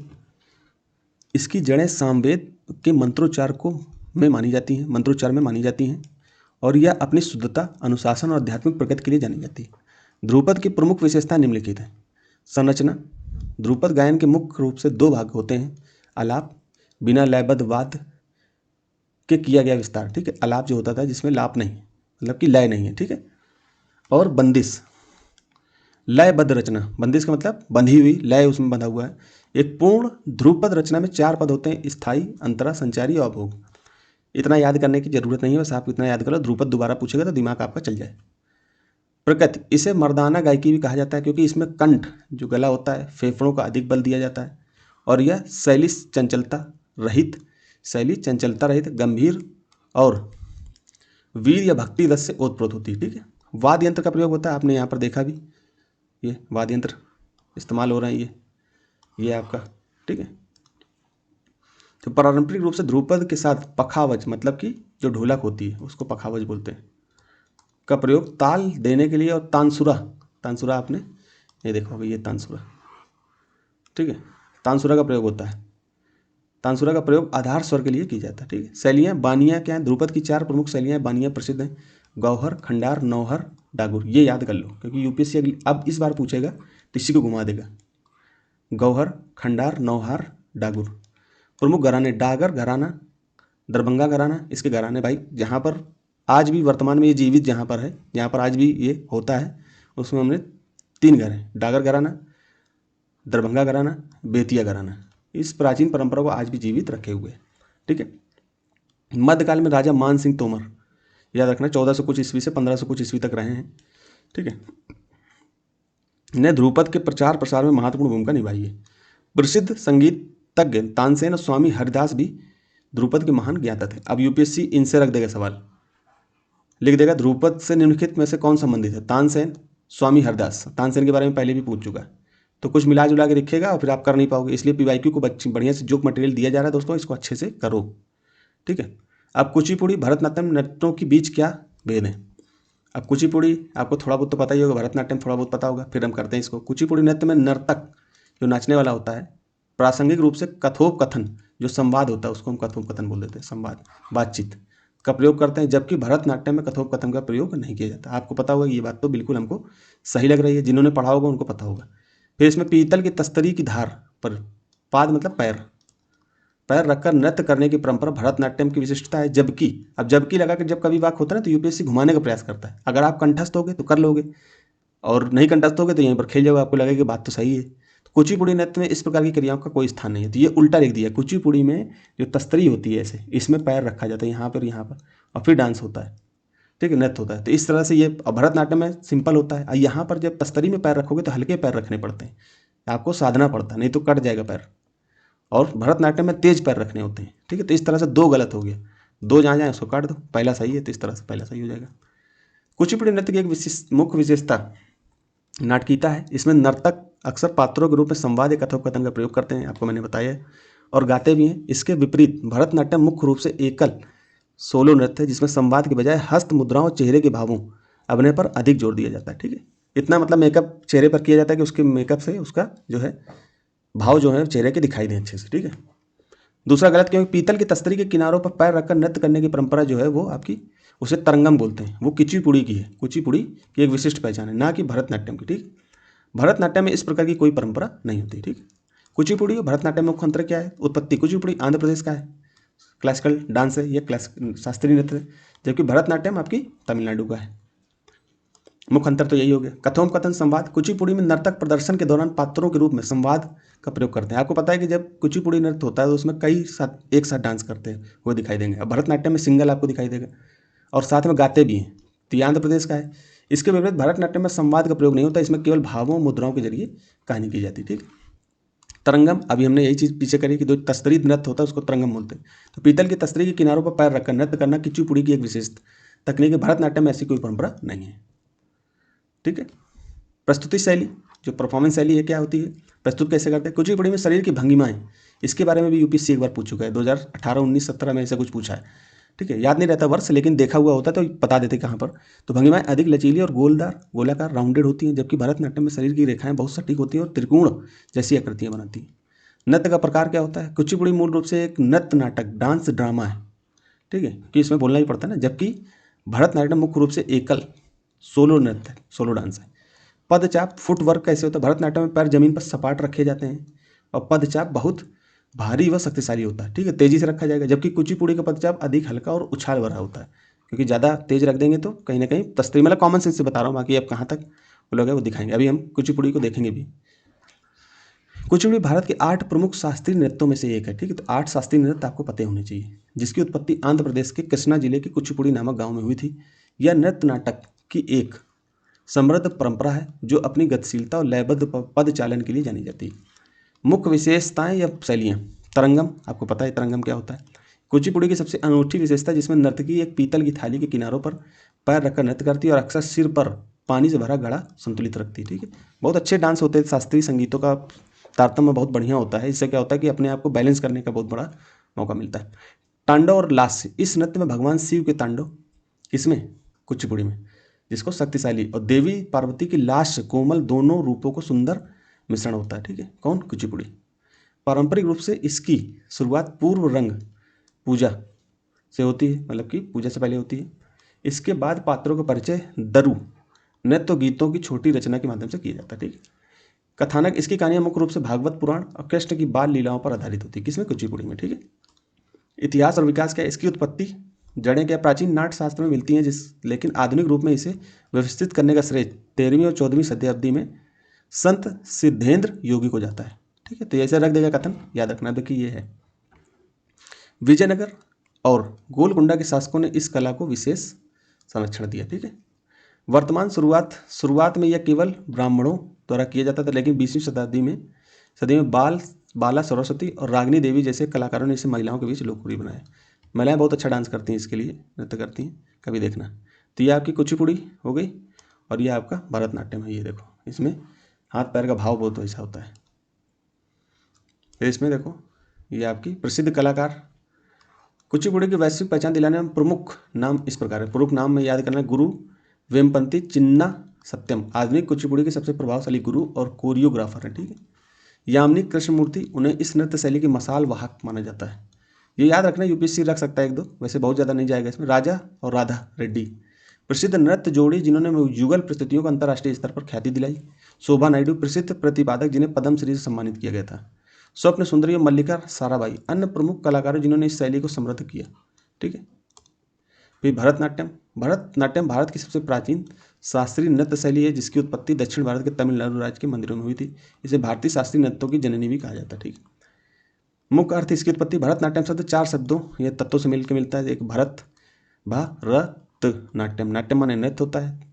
भा से भाव की अभिव्यक्ति या भावना, राग मतलब संगीत या धुन, ताल मतलब लय या ताल, ठीक है। सब चीज़ों को मिला करके, भाव को, रागों को, आपको पता है कि चेहरे से भाव देना, जैसे ये देखो, हाथ पैर, राग निकालना मतलब राग को, ताल लय बनाना, हाथ पैर इनको भी एक तरीके से व्यवस्थित करना, इसकी शैली है। यह नृत्य मुख्य रूप से भरत मुनि, आपको पता है भरतनाट्यम भरत मुनि के प्रसिद्ध नाट्य शास्त्र पर आधारित है। तो ये याद रखना, भरत मुनि के नाट्य शास्त्र पर। ऐसे क्वेश्चन आ जाएगा तो अब ऐसे क्वेश्चन आ जाते हैं तो होता क्या है कि हमें पता होने के बावजूद भी हम लोग कन्फ्यूजन में आ जाते हैं कि भरत मुनि, इसका मतलब भरतनाट्यम में तो सीधे भरत मुनि क्यों रख देगा, यूपीएससी इतना भी सरल नहीं देगा, तो यहीं पर गलती कर देते हैं हम लोग। तो प्राचीन काल में इसे सादिर और दासी अट्टम के नाम से जाना जाता था, क्योंकि इसे मंदिर में देवदासियों द्वारा प्रस्तुत किया जाता था, ठीक है। नृत्य के प्रमुख अंग क्या हैं? भरतनाट्यम के प्रदर्शन को 3 प्रमुख मुख्य श्रेणियों में विभाजित किया जाता है। नृत्य, ठीक है, नृत्य लिखा है, नृत्य यहाँ पर या निकल रहा है, तो ये पहला वाला। यह शुद्ध तकनीकी नृत्य जिसमें लयबद्ध पैर के काम, फुटवर्क और सुंदर शारीरिक मुद्राओं पर ध्यान दिया जाता है। इसका कोई विशेष अर्थ या कहानी नहीं होती, ठीक है। नृत्य, इसमें चेहरे के भाव, हाव भाव और हाथों की मुद्राओं के माध्यम से किसी कहानी या भावना को व्यवस्थित किया जाता है, ठीक। नाट्य, यह नृत्य का नाटकीय पहलू है, जिसमें पात्रों के माध्यम से कथा का मंचन किया जाता है, ठीक। प्रमुख विशेषताएं, मुद्राएं, आसन। इस नृत्य की सबसे विशिष्ट पहचान अर्धमंडली या अरमंडी मुद्रा है, जिसमें घुटने मोड़कर आधा बैठा जाता है, ठीक। ये चीज देखो, ये ठीक है। संगीत, इसमें मुख्य रूप से कर्नाटक संगीत का उपयोग किया जाता है। तो भरतनाट्यम में पूछ लेगा कौन सी संगीत का प्रयोग किया जाता है, कर्नाटक संगीत का। मुख्य वाद्य यंत्रों में मृदंगम, बांसुरी, वायलिन और नट्टू भंगम ताल देने के लिए शामिल होती है। ये चारों को देख लेना, ये कौन कौन से इंस्ट्रूमेंट हैं, ठीक है। वेशभूषा, नर्तकियां चमकीली रेशमी साड़ियां पहनती हैं जिसमें पंखे जैसी चुन्नटें होती हैं। यहाँ देख लो ये चुन्नटें, ठीक। जो पैर फैलने पर खुलती हैं, ठीक है। पैरों में घुंघरू पहने जाते हैं, देख लो यहाँ पर, ये पैर में घुंघरू हैं, यहाँ पर भी पैर में घुंघरू हैं, ठीक। और चेहरे पर गहरा मेकअप किया जाता है ताकि भाव स्पष्ट दिखाई दे, ठीक। आधुनिक पुनरुद्धार ब्रिटिश शासन के दौरान इस पर प्रतिबंध लगा दिया गया था, लेकिन 20वीं शताब्दी में रुक्मणी देवी अरुंडेल और ई कृष्णन अय्यर जैसे कलाकारों ने इसे पुनर्जीवित किया और वैश्विक मंच पर पहचान दिलाई। तो एक कथन ये डाल सकते हैं, तो याद रखना, ठीक है। आगे चलते हैं। 69 नंबर क्वेश्चन, मध्ययुगीन भारत के धार्मिक इतिहास के संदर्भ में सूफी संत निम्नलिखित में से किस तरह के आचरण का निर्वाह करते थे, ठीक। अब देखो कॉमन सेंस कैसे लगाओगे। अब हमें नहीं पता सूफी संत के बारे में बहुत ज़्यादा, तो हमने क्या सोचा, संत हैं। संत महात्मा का काम क्या होता है, ध्यान साधना और श्वास नियमन, कंट्रोल ऑफ ब्रीथ। ध्यान जब आप करते हो तो सांसों का ही खेल होता है। तो पहला कथन हमने बिल्कुल सही माना। तो जहाँ जहाँ पहला है एक सही होगा, या तो डी सही होगा, बी और सी गलत। एकांत में कठोर यौगिक व्यायाम, पता है कि एकांत में बैठते हैं और ऐसा व्यायाम भी करते हैं, सीधी सी बात है कि संत हैं तो ये भी करेंगे। अब हमें सूफी के बारे में बहुत ज़्यादा नहीं, संत के बारे में सिंपल सोचना है, ठीक है। अब निगेटिव में मत चले जाना, ठीक है। तो दूसरा भी सही है, तो हमारा अभी भी हम लोग आंसर तक नहीं पूछे। तीसरा देखो, श्रोताओं, जो जैसे कि मान लो ये संत महाराज जी हैं हमारे कोई, और हम श्रोता हैं, मान लो ये यहाँ पर पब्लिक बैठी हुई है। श्रोताओं जो हमारे अनुयायी मान लो एक तरीके से, आध्यात्मिक हर्षोन्माद उत्पन्न करने के लिए पवित्र गीतों का गायन, ये भी बात सही है। श्रोताओं में आध्यात्मिक हर्षोन्माद उत्पन्न करने के लिए पवित्र गीतों का गायन भी होता है, ये भी बात सही है कि उनके अंदर जो श्रोता होते हैं उनके अंदर आध्यात्मिक हर्षोन्माद पैदा हो, ठीक है। यहाँ पर लिखा recitation of holy songs to arouse a state of ecstasy in their audience. तो तीनों सही हैं, तो इस प्रकार डी सही हो जाएगा, डी सही है। मध्यकालीन भारत के सूफी संतों ने ईश्वर से निकटता प्राप्त करने के लिए विभिन्न आध्यात्मिक और शारीरिक साधनों को अपनाया था, जिनमें ये तीनों शामिल थे, ध्यान साधना और स्वाव नियमन। सूफी संतों ने एकाग्रता बढ़ाने के लिए ध्यान, मुराकबा और प्राणायाम जैसी श्वास नियंत्रण तकनीकों का प्रयोग किया। यह अभ्यास अक्सर स्थानीय योग परंपराओं से प्रभावित थे। एकांत में कठोर यौगिक व्यायाम, सीवियर एसेटिक एक्सरसाइज। कई सूफी संत विशेष रूप से चिश्ती सिलसिले के आत्मशुद्धि के लिए एकांत स्थानों पर गुफाओं में कठोर तपस्या और यौगिक क्रियाएं करते थे, जैसे चिल्लाए माकुस। तो ये पवित्र मतलब कि कठोर यौगिक व्यायाम करते थे। पवित्र गीतों का गायन, समा के माध्यम से सूफी संत आध्यात्मिक संगीत और कव्वाली का आयोजन करते थे ताकि श्रोताओं और स्वयं में ईश्वरीय प्रेम का हर्षोन्माद उत्पन्न हो सके, ठीक है। तो हमने कॉमन सेंस के आधार पे आपको सही करने को बोला। ऐसे ही कॉमन सेंस लगाया जाता है कि सूफी है, संत है, संत में ये चीज़ें तो दिखाई देंगी भाई, ठीक है। चूंकि ये तीनों इस कथन सूफी संतों के आचरण को सही ढंग से दर्शाते हैं, इसलिए विकल्प डी सही है। अब सूफी संत के बारे में थोड़ा सा और आप लोग मध्यकालीन की एनसीईआरटी 12th की क्लास में थोड़ा पढ़ लेना। बाकी यहाँ पर जो हम लोग दे सकते हैं वो हम यहाँ पर दिए दे रहे हैं। भारत में सूफी मत के विभिन्न सिलसिलों, तो सूफी सिलसिला, उसमें कई सारे सिलसिले चलते हैं सूफी मत में, ठीक है। तो उसमें जो सिलसिले हैं कि अपनी विशिष्ट कार्यप्रणाली और विचारधाराएं रही हैं। अबुल फजल ने आईने अकबरी में 14 प्रमुख सूफी सिलसिलों का उल्लेख किया, जिनमें से ये हैं चिश्ती सिलसिला, सोहरावर्दी सिलसिला, नक्शबंदी सिलसिला, कादरी सिलसिला। तो इतना ही आप 4 याद कर लो। बस ये याद कर लो कि अबुल फजल ने आईने अकबरी में, अबुल फजल किसकी है, आईने अकबरी, मतलब आईने अकबरी किसकी है, अबुल फजल ने, उसमें 14 सूफी सिलसिलों का उल्लेख किया, ठीक है। रॉलेट एक्ट का लक्ष्य क्या था, सिंपल प्रश्न है ये, तो आप सिंपल पढ़ोगे। रॉलेट का मतलब क्या था, कॉमन सेंस से कमेंट करके बताओ मुझे। युद्ध प्रयासों को अनिवार्य आर्थिक समर्थन, बिना मुकदमा चलाए बंदी बनाना और मुकदमे की सुनवाई संक्षिप्त प्रक्रिया द्वारा करना, खिलाफत आंदोलन का दमन, प्रेस स्वतंत्रता पर प्रतिबंध लगाना। आप बताओ किसका आंसर क्या होगा। आपको पता है, बिना दलील, इस तरह से, बिना वकील, है ना, तो बी ऑप्शन ही होगा। आगे पढ़ते हैं। रॉलेट एक्ट, जिसे आधिकारिक तौर पर अराजक और क्रांतिकारी अपराध अधिनियम 1919 के रूप में जाना जाता है, ब्रिटिश सरकार द्वारा भारत में उभर रहे राष्ट्रीय आंदोलन को कुचलने के लिए लाया गया था। इस कानून की मुख्य विशेषता निम्नलिखित थी। बिना मुकदमे के हिरासत, सरकार को यह अधिकार मिल गया कि वह किसी भी व्यक्ति को केवल संदेह के आधार पर बिना किसी अदालती कार्रवाई के 2 साल तक जेल में रख सकती है, ठीक है, इसीलिए विरोध होने लगा। संक्षिप्त प्रक्रिया, मुकदमों के लिए एक विशेष ट्रिब्यूनल की व्यवस्था की गई थी, जिसमें सुनवाई संक्षिप्त तरीके से होती थी और अभियुक्त को अपील करने का अधिकार नहीं था, ठीक। नागरिक स्वतंत्रता का दमन, इसे भारतीयों द्वारा काला कानून कहा गया क्योंकि इसने बंदी प्रत्यक्षीकरण के अधिकार को समाप्त कर दिया था, ठीक है। आपको बंदी प्रत्यक्षीकरण के बारे में पता है, इसे क्या बोलते हैं अनुच्छेद 32 में? बताओ मुझे, हैबियस कॉर्पस क्या है? पढ़ लेना दोस्तों, पॉलिटी में पूछ लेगा। अन्य विकल्प क्यों गलत है? युद्ध प्रयासों को अनिवार्य आर्थिक समर्थन, यह नियम किसी भी प्रकार के वित्तीय या आर्थिक योगदान से संबंधित नहीं था बल्कि राजनीतिक दमन के लिए था, इसलिए ये ऑप्शन गलत हो जाएगा। सी क्यों गलत है? खिलाफत आंदोलन का दमन। खिलाफत आंदोलन पढ़ लेना अच्छे से। हालांकि खिलाफत आंदोलन इसी समय के आसपास स्टार्ट हुआ था, 1919 के आसपास, 1920 के आसपास ही स्टार्ट हुआ था, ठीक है। लेकिन रॉलेट एक्ट का प्राथमिक उद्देश्य भारत में सामान्य क्रांतिकारी गतिविधियों और राष्ट्रवाद को नियंत्रित करना था, ना कि विशेष रूप से खिलाफत आंदोलन को रोकना था, ठीक है। तो इस आधार पर गलत हो गया। प्रेस स्वतंत्रता पर प्रतिबंध लगाना, हालांकि ब्रिटिश सरकार ने प्रेस पर प्रतिबंध लगाने के लिए अन्य कानून जैसे वर्नाकुलर प्रेस एक्ट बनाए थे, लेकिन रॉलेट एक्ट का मुख्य केंद्र बिना वारंट गिरफ्तारी और बिना मुकदमे की हिरासत था, ठीक। आगे चलते हैं। 71 नंबर क्वेश्चन, भारतीय राष्ट्रीय कांग्रेस का लाहौर अधिवेशन। अब यहीं से आपको एक फैक्ट याद कर लें, लाहौर अधिवेशन 1929 में कहाँ हुआ था? यहीं से आपको तथ्य याद कर लेना है। मतलब राष्ट्रीय कांग्रेस का जो 1929 का अधिवेशन कहाँ हुआ था? लाहौर में हुआ था, ये याद। एक फैक्ट, उसके प्रश्न से ही यूपीएससी के कई सारी चीज़ें आपको मिल जाती हैं।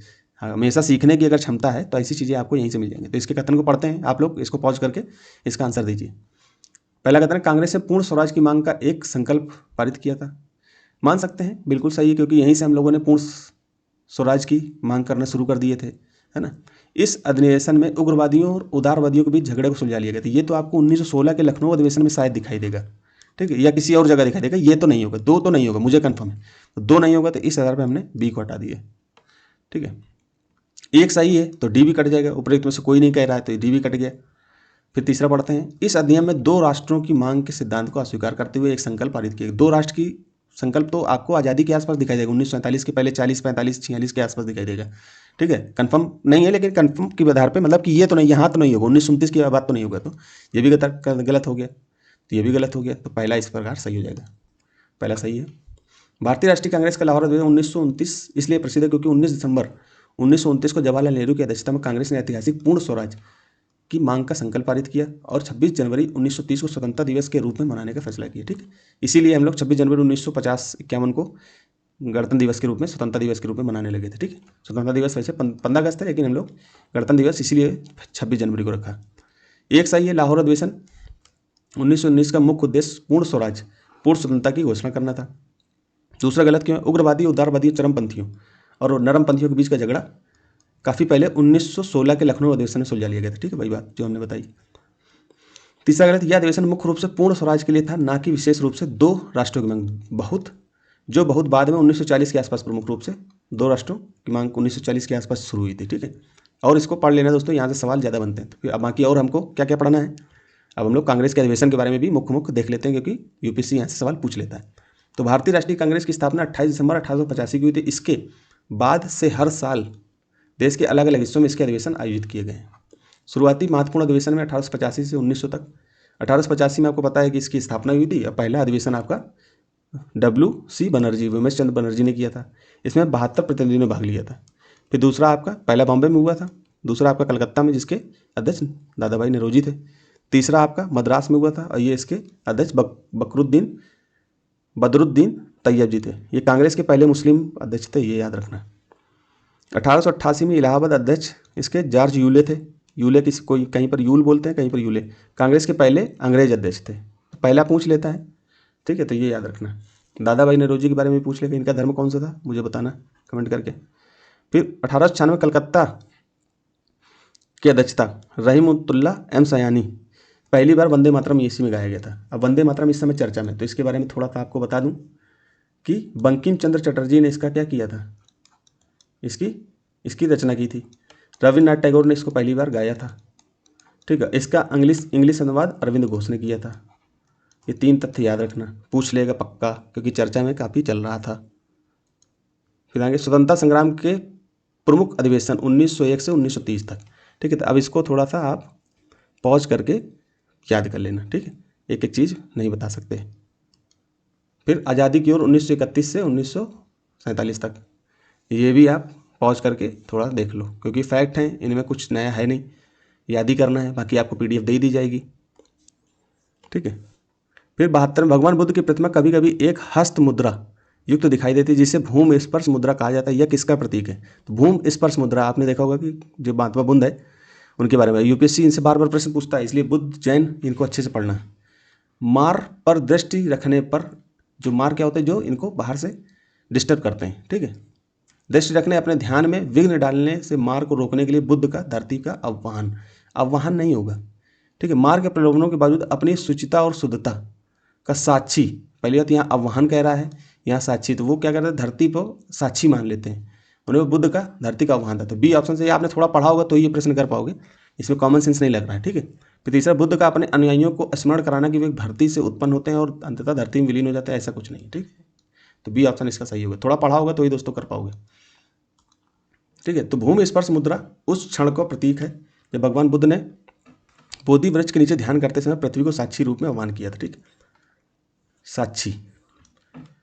कथा के अनुसार जब मार मतलब प्रलोभन और विघ्न का प्रतीक, जो विघ्न डालते हैं, ने बुद्ध को आत्मज्ञान प्राप्त करने से रोकने का प्रयास किया, तब बुद्ध ने अपने दाहिने हाथ से धरती को स्पर्श कर उसे साक्षी बनाया कि उन्होंने अनगिनत जन्मों में पुण्य और तप संचित किया है, मतलब पुण्य भी किया है और तप भी किया। धरती ने उनके सत्य और शुचिता की दृष्टि की, मतलब पुष्टि की, जिससे मार पराजित हुआ, जो इसमें प्रलोभन और विघ्न का प्रतीक था, वो पराजित हो गया और बुद्ध को ज्ञान की प्राप्ति हुई, ठीक। इसका सही उत्तर बी होगा। मार के प्रलोभन के बावजूद अपनी शुचिता और शुद्धता का साक्षी होने के बावजूद बुद्ध का धरती का आह्वान, ठीक। ए सी डी क्यों नहीं होगा, आंशिक रूप से संबंधित है, लेकिन मुख्य भाव पृथ्वी को साक्षी बनाना, शुद्धता और तप का प्रमाण है, ना कि केवल मार को रोकने का प्रयास, ठीक है। तो इस प्रकार ये गलत हो जाएगा। जीवन का स्थिरता का बौद्ध दर्शन पर भूमि स्पर्श मुद्रा का सीधा प्रतीक, ये भी नहीं होगा, सीधा प्रतीक नहीं है, ठीक है। जीवन की अस्थिरता का बौद्ध दर्शन पर भूमि स्पर्श मुद्रा का सीधा प्रतीक नहीं है। डी सही नहीं, डी सही नहीं, क्योंकि ए बी दोनों समान रूप से समान नहीं माना जा सकता, ठीक। आगे बढ़ते हैं। भगवान बुद्ध की मुद्राएं केवल शारीरिक भंगिमाएं नहीं, बल्कि वे जीवन के महत्वपूर्ण घटनाओं और आध्यात्मिक संदेशों को प्रतीकात्मक रूप से दिखाती हैं। प्रमुख मुद्राओं का विवरण नीचे दिया गया है। भूमि स्पर्श मुद्रा, यहाँ देख लीजिए, ये है, एक हाथ धरती की तरफ है, नीचे और छुएगा, ये तो इसमें दिखाई नहीं दे रहा है, ठीक है। यहाँ पर देख लेते हैं। यह बुद्ध की सबसे लोकप्रिय मुद्रा है। इसमें वे दाहिने हाथ की उंगलियों से जमीन को छूते हैं और यह बुद्ध की ज्ञानोदय एनलाइटमेंट के क्षण का प्रतीक है, जहाँ वे पृथ्वी को अपनी विजय का साक्षी मानते हैं। तो विजय किससे होते हैं, वो प्रलोभन से, विघ्न से, जो विघ्न डालने वाली चीज़ें, उनसे वो क्या हो जाते हैं, विजय प्राप्त कर लेते हैं। तो ये चीज़ यहीं पर दिखाई देगी इसमें। फिर दूसरा पढ़ते हैं, ध्यान मुद्रा। इसमें दोनों हाथ गोद में रखते हैं, दाहिना जो हाथ है वो बाएं हाथ के ऊपर होता है, अंगूठे एक दूसरे से छूते हैं। यह मुद्रा एकाग्रता, शांति और ध्यान को दर्शाती है। यहाँ पर देख लो, ये ध्यान मुद्रा है, देखो हाथ को उंगली, दाहिना हाथ बाएं हाथ के ऊपर है और दोनों अंगूठे एक दूसरे से जुड़े हुए हैं, दाहिना हाथ बाएं हाथ के ऊपर। ये पूछ लेगा। धर्म चक्र मुद्रा, इसका अर्थ है धर्म के पहिए को घुमाना। यह मुद्रा बुद्ध के प्रथम उपदेश का प्रतीक है। इसमें दोनों हाथों को तर्जनी अंगूठे से मिलकर बनाते हैं। धर्म चक्र मुद्रा, ये अंगूठे को मिलाते हैं, ठीक है। दोनों अंगूठे को उंगली से मिला लेंगे और इस तरह से रख लेंगे। फिर आगे अभय मुद्रा। इस मुद्रा में दाहिने हाथ कंधे तक उठा होता है और हथेली बाहर की ओर होती है। यह निर्भयता, सुरक्षा और शांति का प्रतीक है। ये चीज़ देखो, कंधे तक उठा है और सामने हथेली है। इसके बाद आपको वरद मुद्रा। इसमें हाथ नीचे की ओर झुका होता है और हथेली बाहर की ओर खुली होती है। यह दान, दया और आशीर्वाद देने का प्रतीक है। ये इसमें भी नीचे है हथेली, इसमें भी यहाँ है, लेकिन हथेली इसमें बाहर की ओर है, देखो, और इसमें अंदर की ओर है। ये दान वगैरह आप देखते हो, दान कैसे दिया जाता है, सामने से दिया जाता है। तो इस तरह से ये दान की मुद्रा है, वरदा, याद रखना, ठीक है। तो याद, जब ऐसे प्रश्न आएंगे ना, तो आपको ये चित्र देख करके माइंड में सोच लेना है कि हाथ हथेली, वो लिख देगा कि हथेली बाहर की ओर है, वो किस मुद्रा को दर्शाता है, ठीक है। तो इस तरह से आपको वरद मुद्रा के बारे में पता चल जाएगा। दान, दया, आशीर्वाद, ठीक। वितर्क मुद्रा। यह मुद्रा शिक्षण, बौद्धिक चर्चा को दर्शाती है। इसमें अंगूठे और तर्जनी के सिरे मिलकर ज्ञान के संचार को संकेत करते हैं, ठीक। वितर्क मुद्रा, ये अंजलि मुद्रा। दोनों हाथों को एक साथ मिला देना। इसमें दोनों हथेलियों को हृदय के पास जोड़कर रखा जाता है। इसका मतलब क्या होता है, हाथ जब जोड़ते हैं हम लोग तो नमस्ते करते हैं। ये कहीं ना कहीं हमारी संस्कृति का हिस्सा है, जिसमें हम अभिवादन कर रहे होते हैं, सामने वाले का सम्मान करते हैं, श्रद्धा करते हैं, श्रद्धा की मुद्रा होती है ये, इस तरह से, ठीक है। अन्य महत्वपूर्ण मुद्राओं में जैसे करुण मुद्रा, नकारात्मक ऊर्जा को दूर करने के लिए इसकी मूर्ति हमने नहीं लगाई है। उत्तर बोधि मुद्रा, सर्वोच्च ज्ञान या ब्रह्मांड की ऊर्जा को साथ जुड़ाव के लिए, ठीक है। आगे चलते हैं। पूर्व वैदिक आर्यों का धर्म प्रमुखता था, मतलब वैदिक जो धर्म था, इससे पहले पूर्व वैदिक काल था। तो पूर्व वैदिक काल में क्या था, भक्ति थी, भाई वैदिक काल को दो भागों में बांटा ना, तो एक वैदिक काल को दो भागों में बांटा, वैदिक पूर्व वैदिक काल और उत्तर वैदिक काल। उत्तर वैदिक काल तो यहाँ पूर्व वैदिक काल के बारे में पूछ रहा है, ठीक है। कॉमन सेंस लगाओ, थोड़ा सा सोचो, बेसिक नॉलेज लगाओ कि क्या होता था। मूर्ति पूजा होती थी क्या वैदिक, आपको पता है। वैदिक जो पूर्व वैदिक काल था ये प्रकृति को लेकर के बहुत ज़्यादा था, तो मूर्ति की बात यहाँ पर नहीं है, तो बी ऑप्शन कट जाएगा। प्रकृति पूजा और यज्ञ, यज्ञ तो होता था, ठीक है, तो मेरे हिसाब से सी होगा। प्रकृति पूजा भक्ति, भक्ति की बात है, लेकिन यज्ञ ज़्यादा मेन था, तो ये आपका सी है, भक्ति उस तरह की नहीं थी, ठीक है। तो पूर्व वैदिक काल आर्यों का धर्म मुख्य रूप से प्राकृतिक शक्तियों की उपासना पर आधारित था। ये सूर्य, पृथ्वी, वायु, वर्षा जैसी प्राकृतिक शक्तियों को देवताओं के रूप में पूजते हैं। आज भी आप देखते हो अग्नि की पूजा, इंद्र की पूजा, वरुण की पूजा, ये सब होती है आज भी। सांस्कृतिक परिवर्तन बहुत देर में होता है। अब 2-3 हज़ार साल पहले की जो चीज़ें हैं आज भी नजर आती हैं। इस काल में धार्मिक अनुष्ठानों का मुख्य केंद्र यज्ञ था। इसमें दूध, घी, अनाज की आहुति दी जाती थी। आज भी देखते हो दूध, घी वगैरह, अनाज डाला जाता है। अन्य विकल्प क्यों गलत। भक्ति, ईश्वर के प्रति व्यक्तिगत प्रेम और समर्पण का उदय भारतीय धर्म में बहुत बाद के काल में है, तो भक्ति बहुत बाद में आई है, ठीक है। पूर्व वैदिक काल में भक्ति का मतलब जो उस समय में बता रहा था उसका मतलब यज्ञ से ही संबंधित है। पूर्व वैदिक काल में मंत्रोच्चार और अनुष्ठान प्रमुख थे, ठीक है। मूर्ति पूजा और यज्ञ, यद्यपि यज्ञ इस काल का हिस्सा थे, लेकिन पूर्व वैदिक काल में मूर्ति पूजा का कोई साक्ष्य नहीं मिलता है। आर्य मंदिरों और मूर्तियों के बजाय खुले स्थानों पर वेदी बनाकर यज्ञ करते थे, ठीक। आज भी आर्य समाज के लोग इस तरह से यज्ञ में ही मान लो यज्ञ बनाते हैं, चारों तरफ बैठ जाते हैं और यज्ञ करते हैं, ठीक। मूर्ति पूजा का विरोध करते हैं। प्रकृति पूजा और भक्ति, जैसा कि उल्लेख किया गया है, प्रकृति पूजा सही है, लेकिन भक्ति पूर्व वैदिक धर्म का हिस्सा नहीं थी, ठीक है। इससे ज़्यादा इसमें जानना भी नहीं है, बाकी आप अपने स्तर से थोड़ा बहुत वैदिक काल वगैरह पढ़ लेना। ब्रह्म समाज के बारे में निम्नलिखित कथनों में से कौन सा कथन सही है, ठीक है। इसने मूर्ति पूजा का विरोध किया, हो सकता है किया हो कि नहीं किया हो, अभी रोक देते हैं। धार्मिक ग्रंथों की व्याख्या के लिए इसने पुरोहित वर्गों को अस्वीकार किया, तो पहला और दूसरा, पहला मूर्ति पूजा का विरोध किया ब्रह्म समाज इसीलिए था, ठीक है, मूर्ति पूजा का विरोध करना। धार्मिक ग्रंथों की व्याख्या के लिए इसने पुरोहित वर्ग का विरोध किया, ठीक है। धार्मिक ग्रंथ को सही माना गलत माना वो अलग चीज़ है, लेकिन पुरोहित वर्ग का अस्वीकार किया, तो ये भी सही हो जाएगा।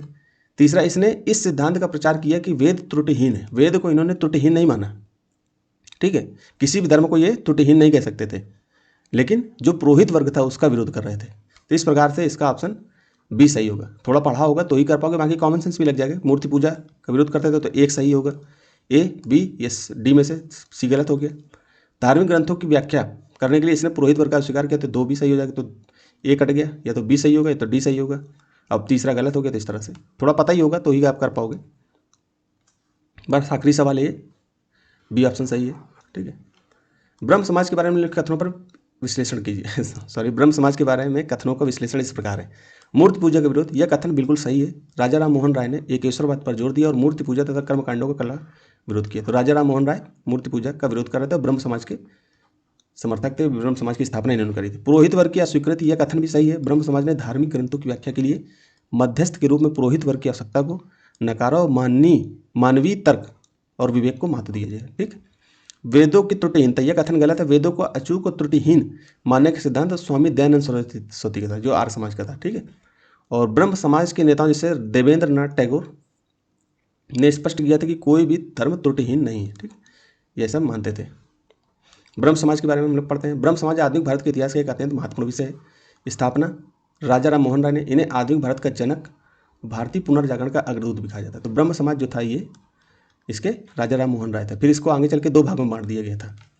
तो 20 अगस्त 1828 को कलकत्ता में इसकी शुरुआत हुई। इसका नाम ब्रह्म सभा, पहले जो है इसका नाम ब्रह्म सभा था। फिर उद्देश्य हिंदू धर्म को शुद्ध करना था। एकेश्वरवाद का प्रचार करना था, मतलब ईश्वर एक ही है। समाज में व्याप्त कुरीतियों को समाप्त करना था, जैसे बाल विवाह, इन सब चीज़, सती प्रथा, इन सब चीज़ों का विरोध करना था। आगे चल के किया भी गया था लॉर्ड विलियम बेंटिक के साथ मिलकर के। प्रमुख सिद्धांत क्या, एकेश्वरवाद, केवल एक निराकार शाश्वत ईश्वर की उपासना पर बल देते थे, ठीक है। मूर्ति पूजा का विरोध, ब्रह्म समाज ने मूर्ति पूजा, कर्मकांडों, बलि प्रथा का कड़ा विरोध किया, ठीक है। ये तर्कवाद पर बल दिया, किसी भी धार्मिक ग्रंथ को अंतिम सत्य त्रुटिहीन नहीं माना, मतलब धार्मिक ग्रंथ में जो बातें लिखी गई उनको त्रुटिहीन नहीं कहा इन्होंने। मानवीय तर्क और विवेक को सर्वोपरि रखा, ठीक। पुरोहित वर्ग का बहिष्कार, ईश्वर और भक्त के बीच किसी मध्यस्थ पुजारी की आवश्यकता को नकारा, ठीक, ये बात सही है। यही बात पूछी। सामाजिक सुधार और योगदान, सती प्रथा का अंत, राजा राम मोहन राय के प्रयासों से 1829 में लॉर्ड विलियम बेंटिक ने सती प्रथा को गैरकानूनी घोषित किया, ये बात सही है। महिला के अधिकारों जैसे विधवा विवाह का समर्थन, बहु विवाह का विरोध, महिला शिक्षा के लिए कार्य किया, ठीक है। तो ये महिला अधिकार संबंधी। जाति प्रथा का विरोध, समाज में समानता और भाईचारे को बढ़ावा देने के लिए जातिगत भेदभाव का निंदा की, ये तो बिल्कुल सत्य बात है, अच्छी चीज़ है। ब्रह्म समाज का विभाजन, ब्रह्म समाज में वैचारिक मतभेदों के कारण दो मुख्य विभाजन हुए। तो इसको ब्रह्म समाज में जो विभाजन हुए, दो मुख्य विभाजन हुए। इसमें पहला विभाजन 1866 ईस्वी में हुआ था, ठीक है।